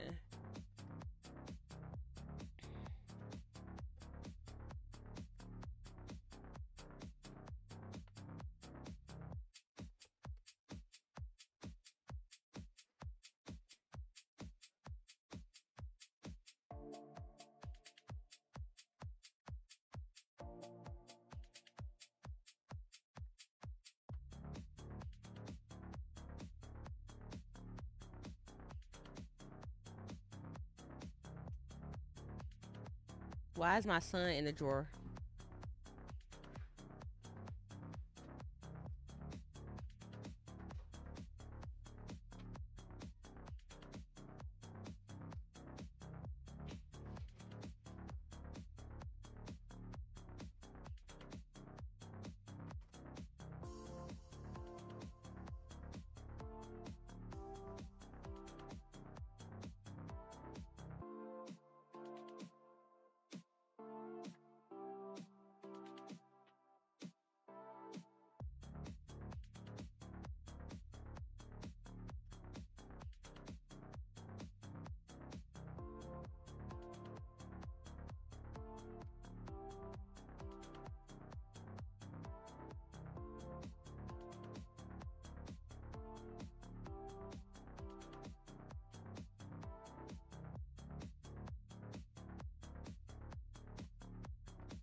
Come get your nephew.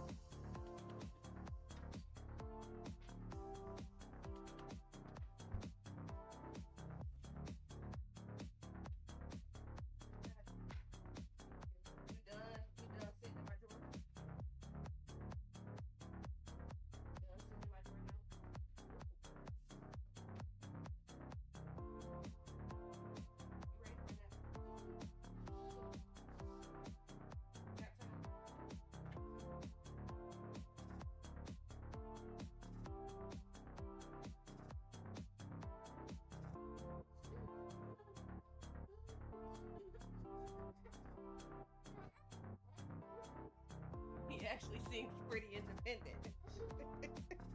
Literally, he does not care. He's doing his own thing all the time. Right? Right? 3, 4, 5, 6, 7, 8, 9, 10. Mhm. Mhm.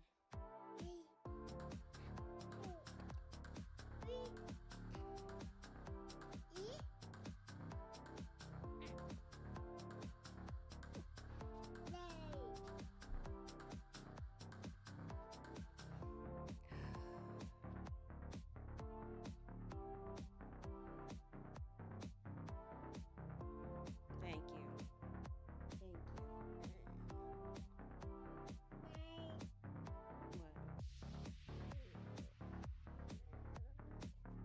You want to talk?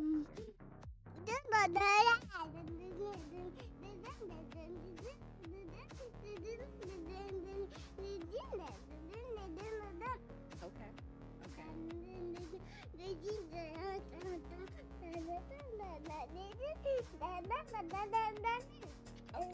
Okay. Okay.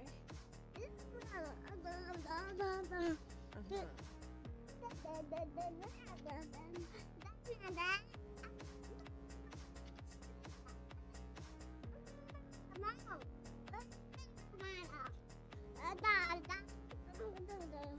Really?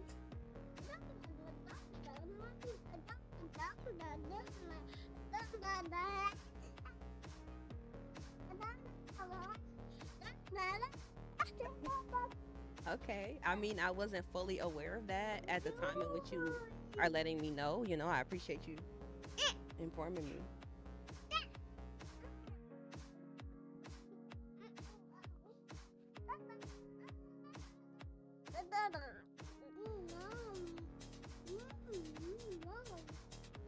Leaving me? You got a milk mouth. Yeah, you got a milk mouth. 19.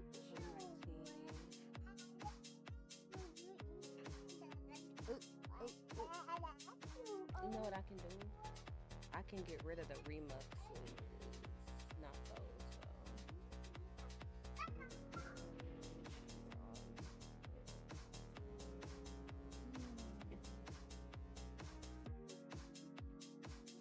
right, like that's the MKB and MP4.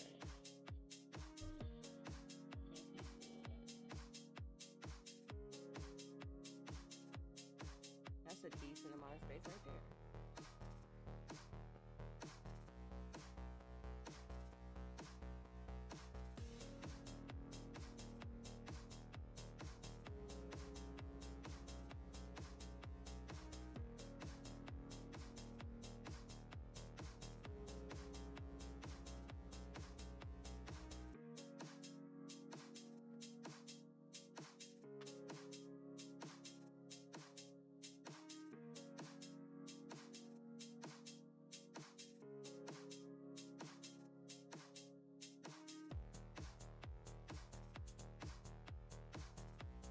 Oh, don't delete the ones for January. Oh, I should have left this open. I need the trash actually.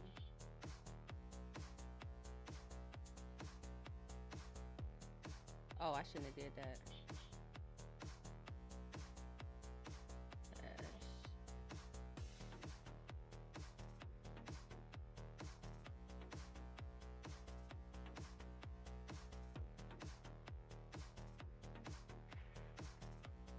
Put those back.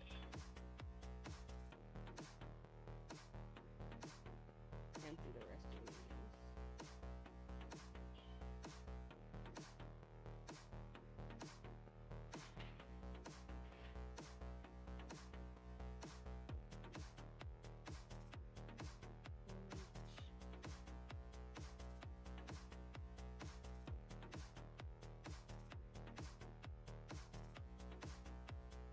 Okay, I got 18 gigs. I got 18 gigs back.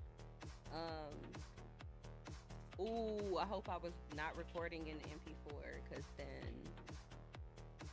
that might have killed my recording. Let me see.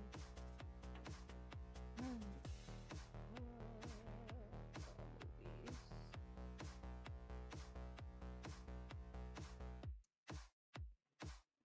Oh, okay. I'm gonna turn my recording back on now. All right. Ooh, wee. So yeah, if you are a fan of Mr. Justice, he is hyper independent, very much lives life on his own terms. And I am just here, to facilitate that process. Sometimes he finds me to be a useful companion. Other times, he finds me to be a troublesome dictator.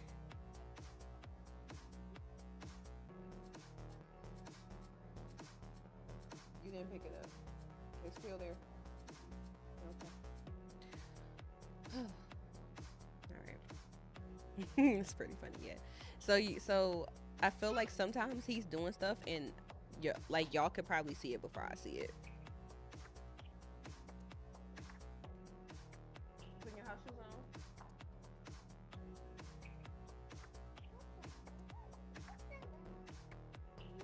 Hold on. This shoe. This that side.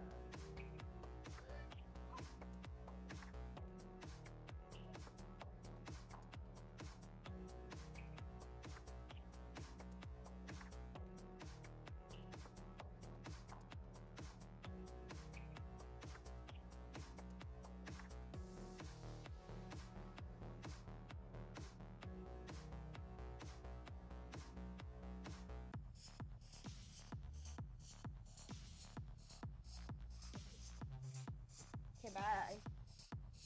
Bye. See you later. Good night. He's so funny.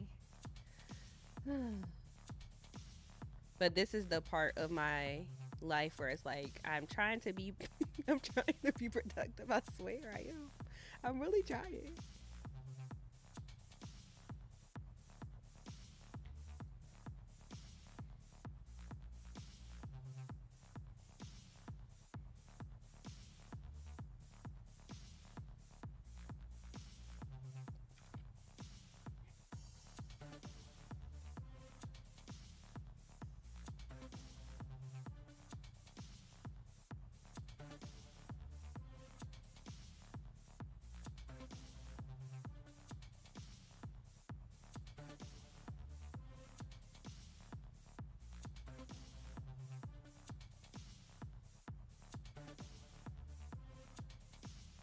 What you doing, baby?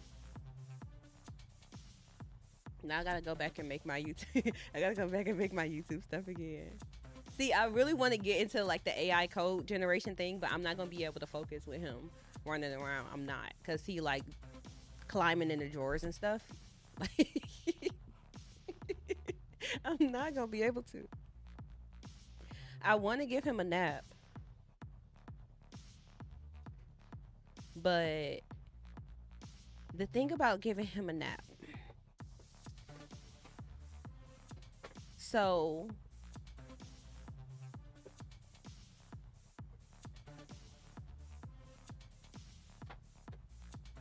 if he doesn't like just lay down and go to sleep, then basically I have to worry about if he's going to like strip down completely, bare butt naked in his crib, throw his diaper somewhere, like that's what he would do with space and opportunity.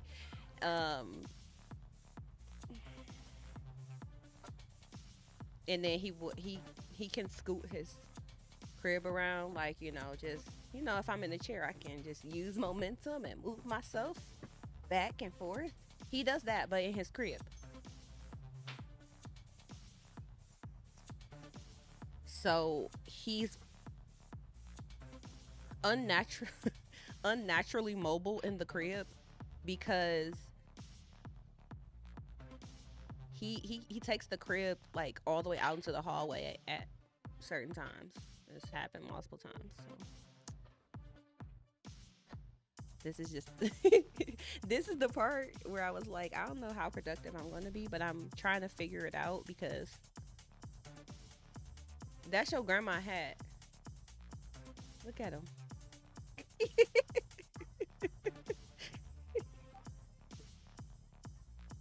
That's your grandma hat. Oh, you fell into the clothes.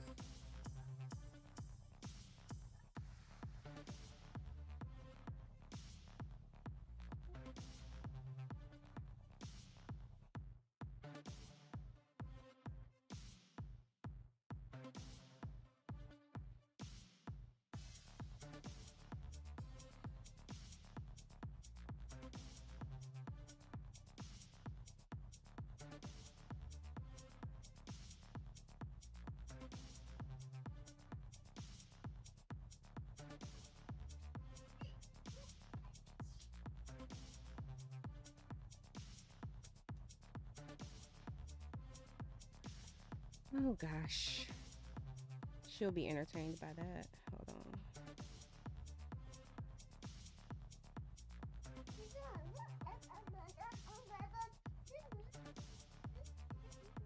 Where?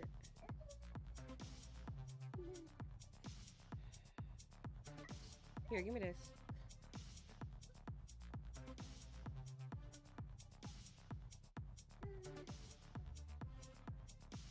My little baby.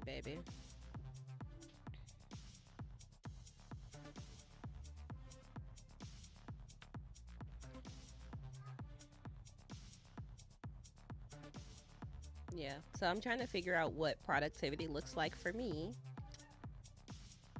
with my ever evolving schedule needs. Why are you doing that?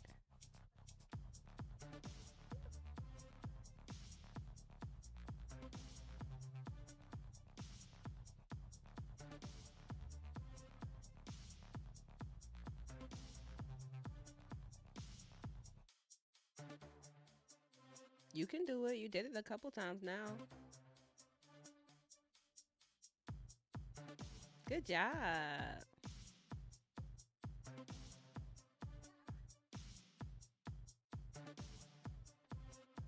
Good job, baby. Can I have that now? That's your grandma's hat. I'm not even done with it.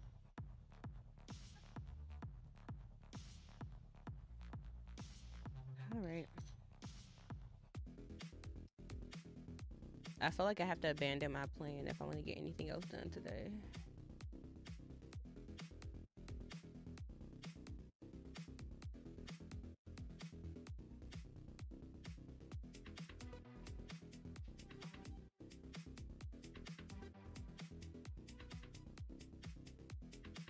What's that?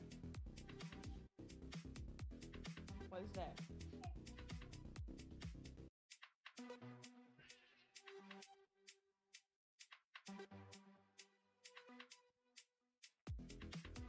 What is it?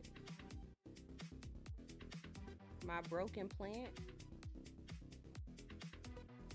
Justice. Why? Just why?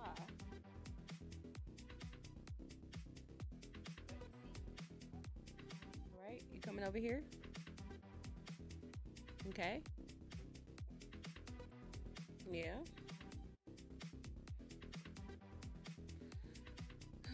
Pray for me. Just pray for me. Pray for me.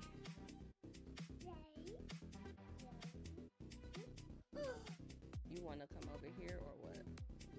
What's the plan?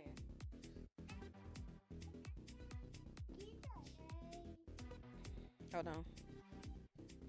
Hold on.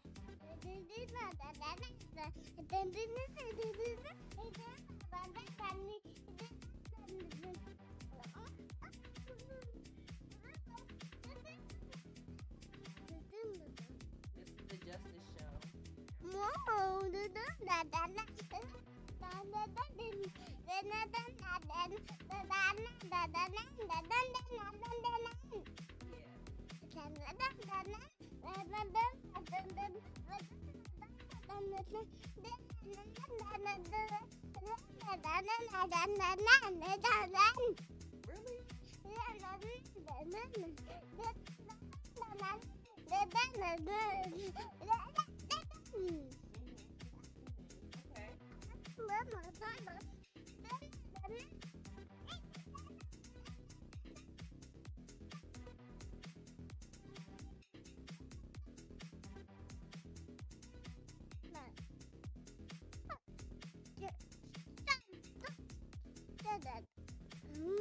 My turn to talk now.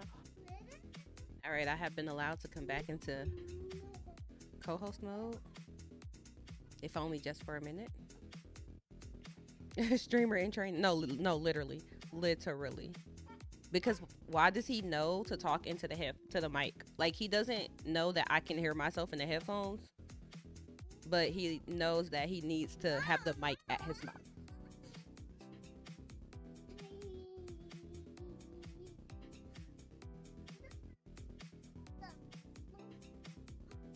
You get your own production set up.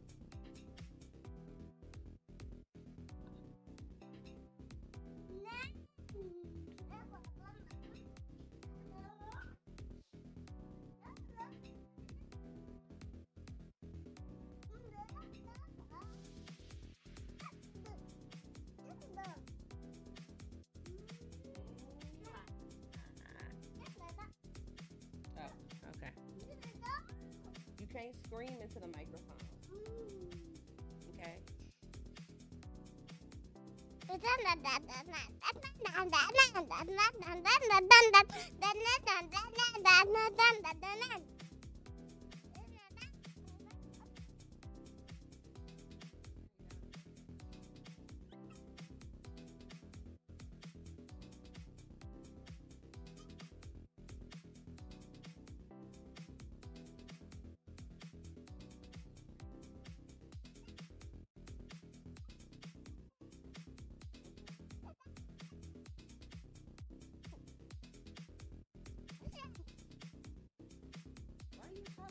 like that.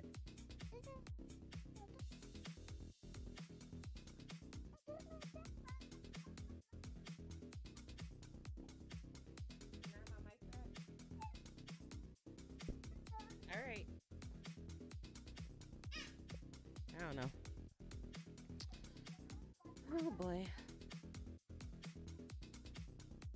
I hate to quit while I'm behind. I hate to quit while I'm behind, but I definitely am behind.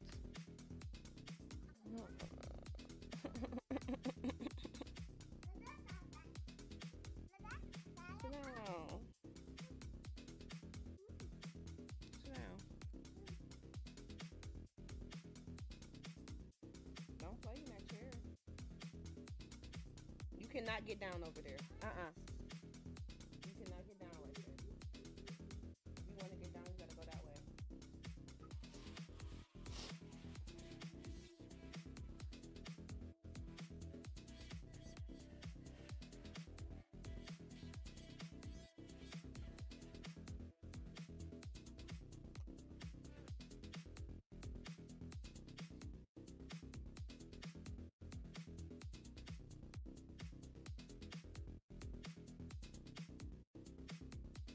He has a xylophone.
Why do you need to know my full name?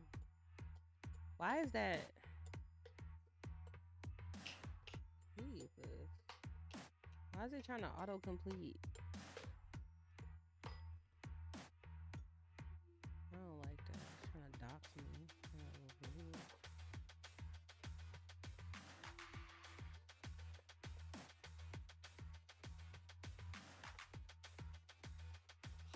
Sit down.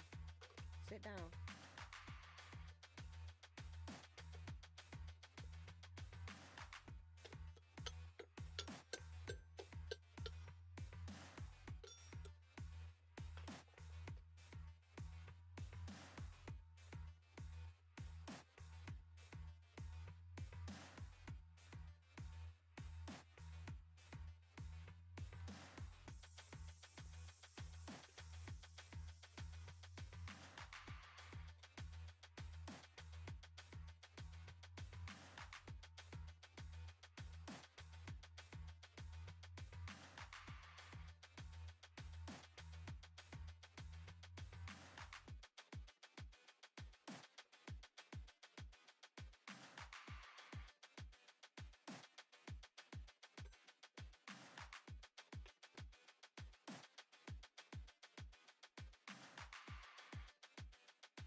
Wait, why can't I hear it?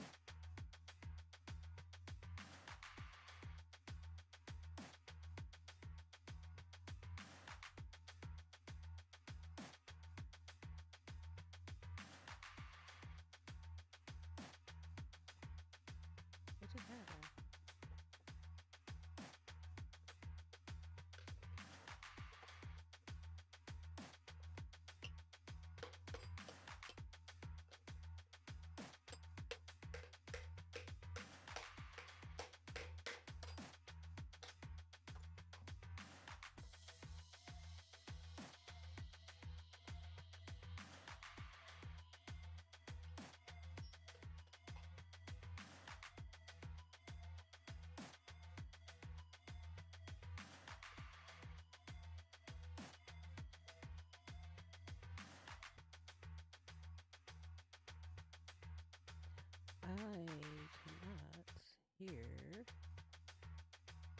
audio, but music anymore.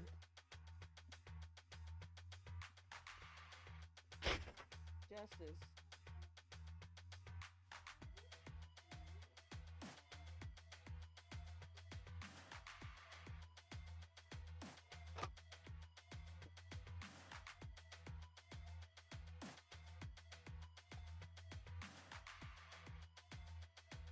Uh-uh. You don't even know what that is. Stop.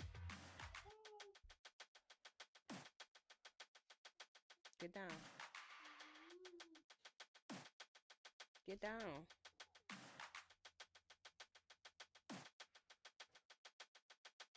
What did I say?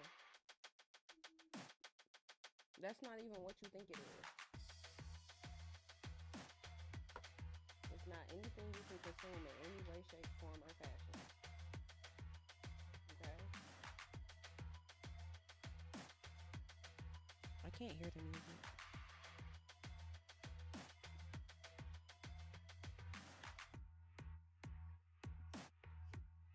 What happened? It just stopped for no reason.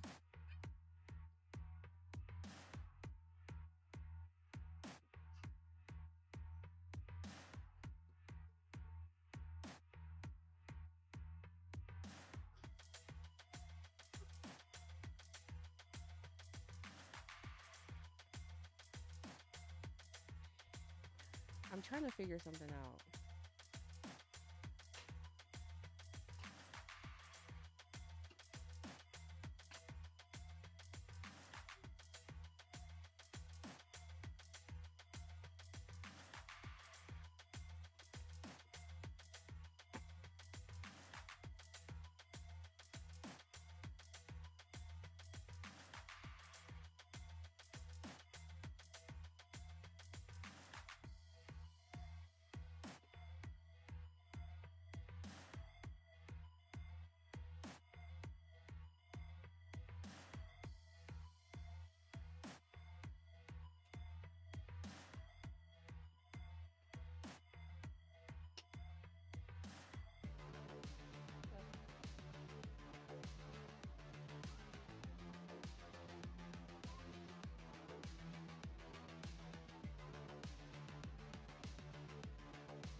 Can y'all at least hear the music?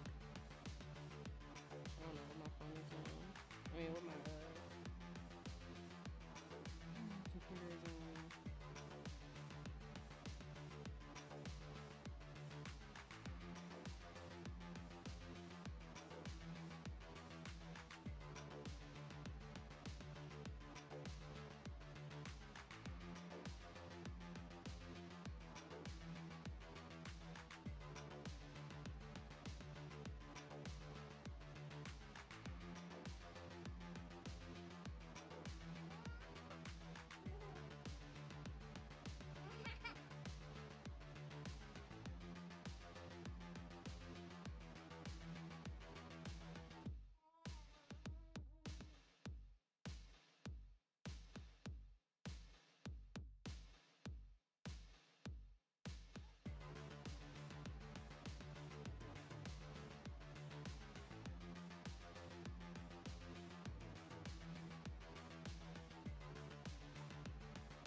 All right, let me test the audio because for some reason I can't hear the music no more.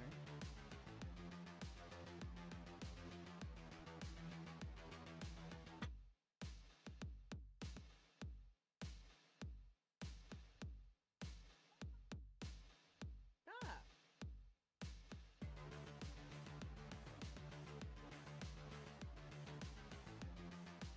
All right.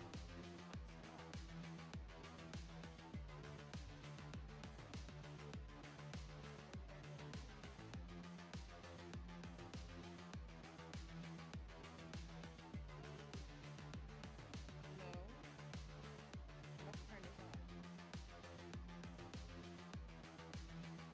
I know I can't get the music to play on the headphones. I'll let you listen to the headphones. This is dead, baby. It's not it's not charged. It's dead. That's why.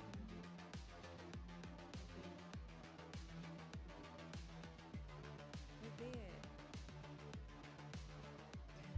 You would never get so excited about a Bluetooth speaker.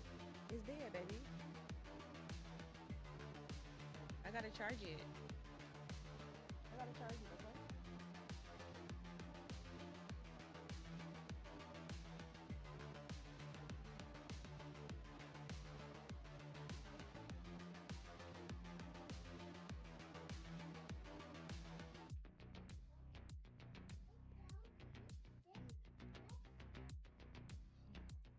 Can I just please have the music back? Come on.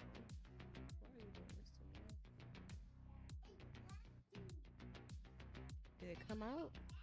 No, because I wouldn't be on here myself. Fresh. Okay. Settings. Oh my gosh. Only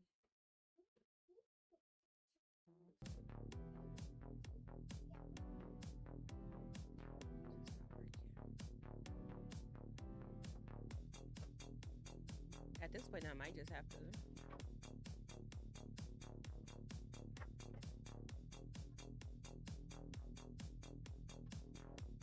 I might just have to wind down just so I can.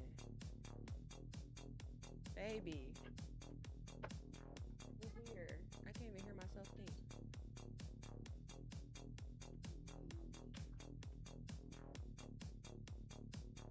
I think my OBS is like tripping.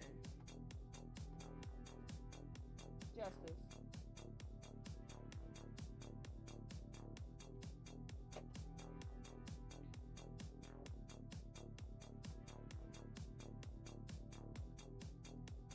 All right.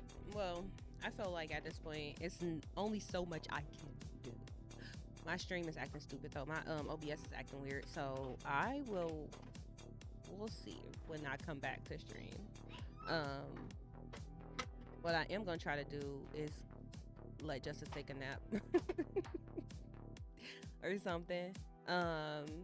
And I would definitely I gotta figure out, like, I'm gonna put it together what my stream schedule is gonna be, because I actually been thinking about that. Like I said, I want to be very intentional with the stream time now, like just to actually have some tangible outcomes for stream, as opposed to, like, co-working is cool, don't get me wrong, I love it, but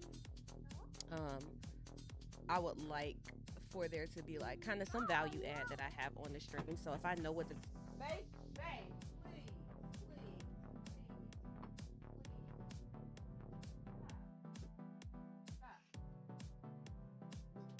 yeah, so if I know what the topic is, I know I can at least have an idea of what I want to cover for that day, and then I can start to have some stuff prepared in advance, so like people can know kind of what the topics are going to be for each stream.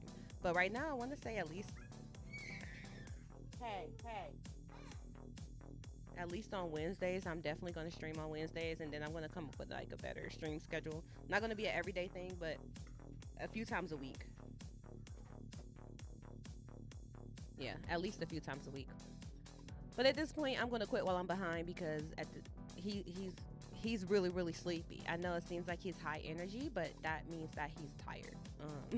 So it's only gonna get more and more chaotic over here until either he goes down for a nap or he goes to bed, whichever one comes first. But I will see y'all. I'll see y'all. If you want to find me, y'all can always find me on Instagram or Discord. Um, so that being that, I do appreciate y'all for hanging out, especially in all the interesting endeavors that we have going on over here. Have a good afternoon, and yeah, let me know. Let me know. I'm gonna put I do have the videos up that I made at like 2 weeks ago now. I made videos in the first week of the year. They're on YouTube, but they're private because I didn't make my thumbnails yet. So I'm gonna put those out really soon. But I was thinking about like setting it up to where maybe if you like are a member on YouTube, or like if you're subbed on Twitch or something like that, then maybe you will be able to even see the videos that I have uploaded, even if I haven't released them to the public yet. So I'm just working on different ways and different, different levels of access that can actually help people out. So yeah, people who really do want to see certain things are not just waiting for however long it takes me to go through like the full production cycle. So we shall see. Have a good afternoon, y'all. I'll see y'all. Maybe I'll come back tomorrow.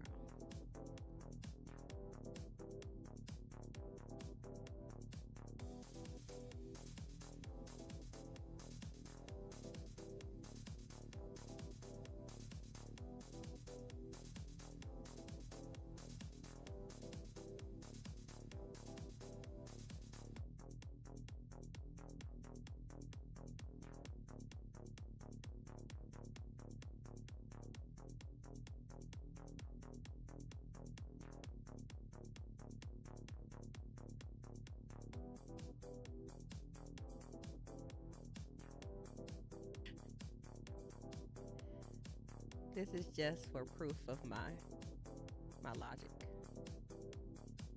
I was just brought the cuddle animal and the blanket. So ready for your nap, baby. All right.